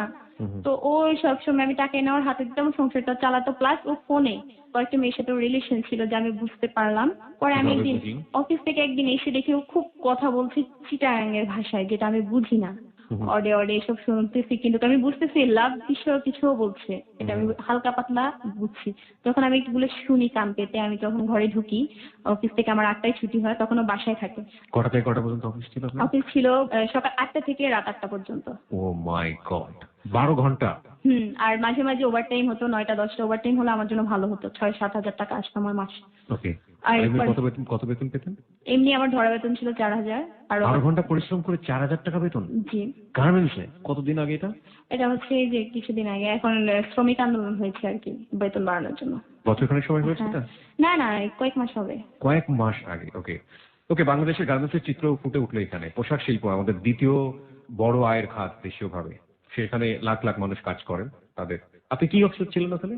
কোয়ালিটি ইন্সপেক্টর ছিলাম, আমি প্যান্ট চেক করতাম ছেলেদের। প্যান্ট চেক করতেন ছেলেদের? Okay, it's really cool, thank you very much. মানে আসলে আলটিমেটলি কি পড়ি। ওকে, এগুলো বাইরে এক্সপোর্ট হতো তাই তো? জি। ওকে, দ্যাটস ফাইন। তো এসে দেখলেন যে আপনি ও ফোনে কথা বলছে, তো এখন আমি মোবাইলটা নিয়ে খুব কাড়াকাড়ি করি। ও আমাকে মোবাইলটা দেয় না, ও তখন আমার মোবাইলটা ইউজ করতো, কারণ ওর মোবাইলে সমস্যা ছিল। তো আমি খুব কাড়াকাড়ি করি, আমাকে মোবাইলটা দেয় না। তখন আস্তে আস্তে ওর মিসবিহেভ গুলো শুরু হয়, আমিও মিসবিহেভ করি। সন্দেহ জিনিসটা আমার মনে তখন ঢুকে যায় যে আসলে ওর কারোর সাথে রিলেশন আছে। রোজাই সামনে চলে আসলো, ও চট্টগ্রামে চলে যায়। সবাই বলছে এই যাওয়াই শেষ যাওয়া, ও আর ফিরবে না, যেহেতু তুই ওর কিছুই চিনিস না। আমি খুব কান্নাকাটি করেছিলাম যে আসলে ও যদি চলে যায় আমি কোথায় গিয়ে দাঁড়াবো। ফ্যামিলির সবাই তো আমাকে সাপোর্ট করছে না, বিশেষ করে মা আমাকে আর মেনে নেবে না। তো ও আমাকে বলতেছে বৃষ্টি দেখো আমি যেহেতু তোমাকে বিয়ে করেছি আমি কখনোই তোমাকে ছেড়ে যাবো না। ও ফিরে আসে, ফিরে আসার পর আমি এতটাই আনন্দিত হই যে না আমার মাসুম আমাকে কখনো ফেলে যাবে না। এই রোজারি দিন একটা কথা হয় যেটা আমি দেখেছি, ও একটা মেয়ের সাথে মনে হয় ফোনে কথা বলছে। আমি সাজুগুজু করে রেডি হই ওকে দেখাবো, বের হয়ে দেখি আমাদের ঘরের চিপার মধ্যে কথা বলছে। আমাকে দেখে ফোনটা কেটে দেয়। আমি ওর গেঞ্জি কলারটা চেপে ধরি, কার সাথে কথা বলেছে। বিশ্বাস করো আমি ফ্যামিলির সাথে কথা বলেছি। না তুমি ফ্যামিলিকে তো জানাও নেই তুমি বিয়ে করছো যে। ও কোনোভাবেই ফ্যামিলিকে জানায় না। আমি খুব কান্নাকাটি করি। ওর মা যখন ফোন করে বলতো তোর পাশে কেউ, বলতো আমাদের বুয়া, বুয়া কাজ করে। আমি খুব কাঁদতাম তখন যে তুমি আমাকে বুয়া বললো কেন। ও বলতেছে বুয়া মানে কি বলবো, আমি বুয়া না বললে যে মা আমাকে জিজ্ঞেস করবে কে, আমি মেসে থাকি, তুমি বোঝো না কেন, মানে এই ধরনের। ওর আশা ছিল হবে তো কখনোই পরিচয় দিবে না। একদিন পয়লা বৈশাখে আমরা ঘুরতে যাই, ঘুরতে যাওয়ার পর ওর মামতো ভাইয়ের সাথে যখন দেখা হয়, ওর মামতো ভাইয়ের সাথে আমাকে পরিচয় করা দেয় না, বলে যে আমি নাকি ওর মামুন ভাইয়ের শালী, কিন্তু ও বলে না আমি কি ওর ওয়াইফ। ও আমাকে বলতেছে যে বৃষ্টি দেখো সিনক্রেট করবে না, আমি তোমাকে ভালোবাসি। ও আমাকে নানা রকম বিশ্বাস লাগে। তো তো একদিন আমরা প্ল্যান করলাম ঘুরতে যাব। ঘুরতে যাওয়ার পর পিছন থেকে বাস ধাক্কা দেয়। আমি রিক্সায় ছিলাম, ও আমার উপরে বসে, আবার পাশে আমার ফ্রেন্ডটা বসে, আমার সুশী ফ্রেন্ডটা। আমরা হলে ছবি দেখতে যাব, ধাক্কা মারার সাথে সাথে মাটিতে পড়ে যায় আর ও আমার উপর পড়ে। বাসটা তখন ওর প্রায় মাথার কাছে চলে আসছে। আমি তখন চিৎকার দিয়ে কেঁদে উঠি। আমি বাসটাকে ইশারা দিচ্ছি যে থামেন, আর আমি কথাই বলতে পারছি না, এত জোরে চিৎকার দিয়ে কাঁদছিলাম। আমার পা হাত তখন ছিলে চুর মাথা, রক্তে ভেসে যাচ্ছে। আমি যে কাঁদছি ব্যথায়, ও তখন হাসতেছে। তারপর আমাকে ডাক্তারের কাছে নিয়ে গেল, ফেস করে ওই দিন আর ঘোরা হলো না, আমরা বাসায় ফিরে আসি। আমি যে ডিউটি করতাম প্রতি বৃহস্পতিবার রাতে, ও জানি কেন জানি আমার সাথে মিসবিহেভ করতো। আর শুক্রবার বন্ধ থাকতো, ও টিভি দেখতো, সারাটা রাত আলো জ্বালিয়ে রাখতো, যার কারণে আমার ঘুম হতো না। তো একদিন আমি খুব ওর সাথে মিসবিহেভ করি যে কেন তুমি টিভি চালিয়ে রাখো, আমার তো সকালে অফিস, তোমার তো না থাকে। আমার সোমবার দিন বন্ধ ছিল, শুক্রবার দিন আমার খোলা থাকে। ও তখন সুইটারে কাজ করে আর ও মাসে 7-8 হাজার টাকা ইনকাম করে, কিন্তু আমাকে এনে দিত মাত্র 4,000 টাকা। মানে কেন জানি বিশ্বাস করতে পারতাম না মানুষের কথা। আমার মনে হতো আমার মাসুমি সঠিক, ওই রাইট। এরকম রাতে এরকম সিনক্রেট করি। ও আমাকে একটা ঘুষি দেয় খুব জোরে, এই যে এই জায়গাটার মধ্যে ব্রুয়ের জায়গাটা এখনো দাগটা আছে। ঘুষি দেওয়ার সাথে সাথে আমার জায়গাটা ফেটে যায়, ফেটে অনবরত রক্ত বের হয়। তখন ও আমার এটা খুব জোর করে ব্যান্ডেজ করে। আমি তখন ধরতে দিচ্ছিলাম না, যাক রক্ত যাক, আমি মরে যাব। এরপরে আরেকদিন কি হয় যে বৃষ্টি, তুমি আমাকে বিশ্বাস করো, আমি কোনো মেয়ের সাথে রিলেশন নাই। আমি ওর ফোন প্রায় চেক করতাম, আসলে কারো নাম্বারই পেতাম না। তবে একটা নাম্বার পেয়েছিলাম, সুলতান সুমন। আসলে ওইটা নাকি একটা মেয়ের নাম্বার। মেয়ের নাম্বারটা সে ছেলের নামে সেভ করেছে। তো মেয়েটাকে আমি ফোন করে দেখেন প্লিজ আপনি নারী হয়ে নারীর সংসার ভাঙেন না। ও মেয়েটা আমাকে খুব বুঝায়, দেখেন আপু আমার ওর সাথে কোনো রিলেশন, এমনি কথা বলি। তো ও আমাকে একদিন সন্দেহ করার পর আমাকে খুব মাইট দেয়, এত পরিমাণ মাইট দেয় ভাইয়া বিশ্বাস করবে না। আমার জন্মের পর মানে এত মাইট খাইনি। আমার মামাকে একটা কোরআনি দিয়েছিল যখন আমার মায়ের সাথে যোগাযোগ হয়। আমার মা আমার ঘরের নানা জিনিসপত্র দিয়েছিল, হলদি মরিচ থেকে শুরু করে হাঁড়ি পাতিল সব, থালা বাসন সব দিয়েছিল আমার মা। ও আমাকে কি করছিল, কোরআনিটা দিয়ে মারতে চেয়েছিল। আপনার মা কি জানলো যে আপনি বিয়ে করে ফেলেছেন এর মাঝে? হ্যাঁ, মার সাথে আমাদের পরে রিলেশনটা হয়। এবং আপনার মা মেনে নিয়েছিল? হ্যাঁ মেনে নিয়েছিল। আর আমি 2-3 বার ওর মার কাছে যাই ওকে নিয়ে, ঢাকাতেই আন্টির বাসায়, গ্রামে আর যাওয়া হয়নি। মানে আপনি আন্টির বাসায় গিয়েছিলেন, সেখানে মা? হ্যাঁ মা ছিল। এরকম খুব মারছিল, পরে আমি গলায় দড়ি দিতে গিয়েছিলাম। ফ্যানটা না লাগ পাচ্ছিলাম না, যার কারণে আর গলায় দড়ি দেওয়াটা হলো না। আমার ঘরে কোনো চেয়ার ছিল না যা দিয়ে আমি ফ্যান লাগ পাবো। তার মানে আপনি সেদিন যদি লাগ পেতেন তাহলে আপনি ফাঁসি দিয়ে দিতেন? হ্যাঁ আমি দিয়ে দিতাম, কারণ আমার তখন কিছুই মাথায় কাজ করছিল না যে আমি দুনিয়াটা থেকে চলে যাবো, এটা পাপ, এটা এই ধরনের কিছুই আমার মাথায় ছিল না। আমার কথা ছিল একটাই যে আমি মরে যাব। পরে ও দরজাটা নক করে, আমি খুব কান্না করি। ও আমার সাথে ওই দিন খুব জোর করেই ফিজিক্যাল রিলেশন করে দুপুর টাইমটা। পরে আমি মানে বলতেছি যে ছি তোমার আসলে লজ্জা নাই, আমাকে সকালবেলা এত মারছো আর এখন আসছো এগুলা করতে। ও হাসে। এখন ও আমার ফ্রেন্ডকে বলতেছে তোমার ফ্রেন্ডকে তো ছেলের মা বানায় দিছি আজকে, এগুলা বলে মানে হাসানোর চেষ্টা করছে আমাকে ইজি ছেলের মা বানায় দিয়েছে? মানে ওই দিন ও আমার সাথে ফিজিক্যাল রিলেশন করেছিল ছাড়া। ওকে, হ্যাঁ সেটা আপনার ফ্রেন্ডকে বলে শশী? হ্যাঁ একটু শশী হাসে। আপনাকে যখন গায়ে হাত তুলতো তখন আপনার ফ্রেন্ড কিছু বলতো না ওকে? হ্যাঁ, আমার ফ্রেন্ড অনেক বাধা দিত যে এমন করেন কেন, যে বৃষ্টি হাতটা ধুয়ে খেত শুধু বাসায়, সেই বৃষ্টি আপনার জন্য এত স্ট্রাগল করছে, আপনি কেন ওর জন্য এমন করছেন? ভোরে উঠা 5টা বাজে উঠে রান্না বান্না করে আপনাকে খাওয়ায় বিদায় দেওয়া, আবার লাঞ্চ টাইম এসে ঘর গুছিয়ে খাওয়া দাওয়া করে আবার অফিসে যাওয়া, আবার এটা রাতে আপনি করতেন 8টা। দুপুরে? হ্যাঁ, প্রতিদিন লাঞ্চেও ভাত খেয়ে দিয়ে যেতাম, না সব কাজ করতাম। ও আমাকে ওই দিন দুপুরবেলা খুব ইজি করে আর বিকেলে খুব বুঝায় যে সন্দেহ করো না, তাহলে আর আমার থেকে মাইর খাবা না। আর ও যখন আদর করতো তখন আমি পিছনে সব ভুলে যেতাম। হঠাৎ আমাদের অফিসে আগুন লেগে যায় একদিন, হঠাৎ অফিসে, তো ওই দিন অফিসটা ছুটি হয়ে যায়, আমি বাসায় চলে আসি। ওই দিন এসে দেখি ও ফোনে কার সাথে কথা বলছো, মায়ের সাথে। দেখি না, দেখা যাবে না। যাই হোক, মায়ের কাছে আমাকে নিয়ে গেল, তোমার মা বাবার কাছে আমি যাবো না, এটা সম্ভব না। ওর মা তখন আমার সাথে একটু একটু কথা বলে, মাকে বলতাম মা আমাকে নিয়ে যান, তো বলতেছে তোরা আসিস না কেন? আমি তো বলি তোরা আসার জন্য, তোরা আসিস না কেন? আমি বলি আপনার ছেলে তো আমাকে এটা বললে মাইর দেয়, এটা বললে আমাকে মাইর দেয়, প্রচুর থাপ্পড় দেয়। পরে এরকম করতে করতে আমাদের রাজনীতি একটা শ্রমিক আন্দোলন হয়, বেতনের বিষয়টা নিয়ে, এটা হয় নভেম্বরের 23 তারিখ। ও এসে কি করে, ও আমাকে আদর করে ভুটকি বলে ডাকতো। শশী শশী আমার ভুটকি এসে নাই? শশী বলতেছে না ভাই, ও তো এখন আসে নাই। কি বলো, শ্রমিক হরতাল আর আজকে খুব অবস্থা খারাপ, আমাদের অফিস ছুটি দিয়ে দিচ্ছে, ও এখন আসে নাই, সকাল তখন 10টা। ও গার্মেন্টসে কাজ করে? হ্যাঁ, ও দৌড়ায় যায় আমাকে আনতে।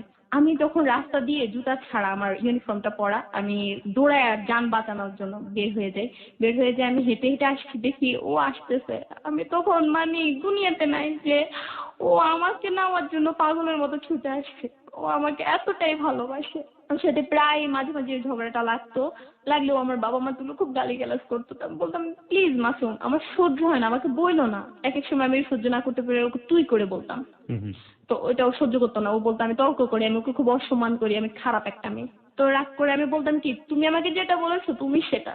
কারণ ও এত বিশ্রী ভাষা বলতো যেটা আমি এখানে বলতে চাচ্ছি না, এত বিশ্রী, যেটা আমার কষ্ট লাগতো, যে মাটা আমাকে এত বড় করছে সেই মাটাকে নিয়েও খারাপ গালি দিত। এক এক সময় মনে হতো আমাকে খুব ভালোবাসে, এমন বিহেভ করতাম। আর এক এক সময় মনে হতো আমাকে ভালোই বাসে না। খুব ভালো লাগে যে কেউ কারো ওয়াইফকে বললে যে তোমাকে সুন্দর লাগে, তো কখনো সাজলে টাজলে ওকে যদি বলতাম যে আমাকে কেমন লাগে, ও কখনো বলতো না। ও নিজ থেকে বলতে পারো না যে আমাকে ভালো লাগে না, ও কখনো বলতাম। তা আমি বলতাম হয়তো আমি কালো বলে তুমি আমাকে ভালোবাসো না। তা একদিন অফিস থেকে একটা ইয়ে আসে যে একটা ছবি তোলার ব্যাপার, যে ছবি দিতে হবে, ছবি জমা। তো ছবি তুলতে যাই, ওই লোকটা আমাদেরকে ছবিটা দেয়। ছবিটা দেওয়ার পর ও ছবিটা হাতে নিয়ে বলতেছে, ছবিটা এত সুন্দর করে সাজিয়েছে যে আমাকে ফর্সা লাগছে ছবিটাতে। আমি বলতেছে ইস, কিস করে বলতেছে এই মেয়েটা কি আমার বউ হতে পারতো না? আমি তখন কেঁদেই ফেলেছিলাম। তুমি আমাকে চয়েস করে বিয়ে করছো, এখন কেন এই ধরনের কথা বলতেছো বিয়ের পরে? আর চয়েস যখন হয়নি বিয়ে করলা কেন? তো বলতেছে আমি তো ওকে অন্যরকম ভেবেছিলাম। পরে একদিন হঠাৎ ও বাহিরে যায়, আমি ওর ব্যাগটা চুরি করে খুলে ওর ডায়েরিটা বের করি। বের করে ডায়েরিতে অনেক মেয়ের নাম্বার, শিউলি, ময়না, লিমা, অনেক মেয়ের নাম্বার। আর আরেকটা ডায়েরির পেজ উল্টে দেখি কি, বৃষ্টিকে নষ্ট করে আমি ঢাকায় চলে যাবো। আমি কাঁদি, খুব কাঁদি। ও আসে, আমি ওর সাথে কথা বলি না। আমি বলতেছি কি হয়েছে তোমার, আমাকে বলো। তো আমি ডায়েরিটা দেখাই।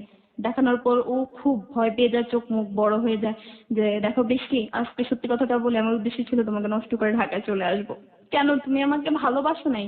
না দেখো বৃষ্টি, আমি তোমাকে ভালোবাসি, কিন্তু কেন জানি আমার হঠাৎ মনে হলো তোমাকে লাইফ পার্টনার করা যায় না, আমার আরো সুন্দরী মেয়ে দরকার। এগুলা বললো। ওর বিয়ের আগে কি কি হয়েছিল, কোন মেয়ের সাথে, এগুলো বললো। এখন বলতেছে কি তুমি কি এগুলো জেনেও কি আমার সাথে সংসার করতে চাও? আমি বলছি ঠিক আছে, আমি সংসার করবো। বিয়ের আগে অনেক কিছুই মানুষ করতে পারে, তাই বলে কি এখন করবা? এখন কিছু করো না। হঠাৎ একদিন খবর আসে দুপুরবেলা যে আমি নাকি হারিয়ে গেছি। আমার মা আবার অজ্ঞান হয়ে যায়। আপুরা মাসুমকে ডিস্টার্ব করা শুরু করে যে কি ব্যাপার, আপনি বৃষ্টিকে গুম করে রেখেছেন খুন করে। আগের দিন রাতে নাকি কোন একটা ছেলে বলছে যে বৃষ্টি রাত করে ঘর থেকে বের হয়ে গেছে। আমার ভাইকে ফোন করে বলছে। আসলে কথাটা কে বলেছিল আমি আজও জানি না। পরে ও আমাকে বলতেছে তোমার মতো একটা মেয়ের সাথে সংসার করে আমার লাইফটা হেল হয়ে গেল। এখন আমি বলতেছি দেখেছো, আমার যদি তুমি কখনো ক্ষতি করো তোমার কিন্তু খবর আছে, আমার ফ্যামিলি কিন্তু তোমার 12টা বাজিয়ে দেবে, হাসতে হাসতে বলতেছি। পরে আমরা বাসাতে ছেড়ে দিই। ছেড়ে দেওয়ার পর জানুয়ারি মাসে আমরা নতুন বাসায় উঠি। ওঠার পর ও আমার সাথে এমন এমন বিহেভ করতো যে আমার কাছে খুব ভালো লাগতো, আগের থেকে বেশি ভালোবাসা দেখাতো। তো ওইখানে কি হয়, ওই গার্মেন্টসে কিছু ভূতের ব্যাপার স্যাপার হয়, যে গার্মেন্টসে ভূত কিছু একটা চাচ্ছে, এই ধরনের কিছু একটা ওকে, হয়। এই আমরা ভূতের গল্পে চলে এসেছি, বুঝতে পারছেন যে কত রকমের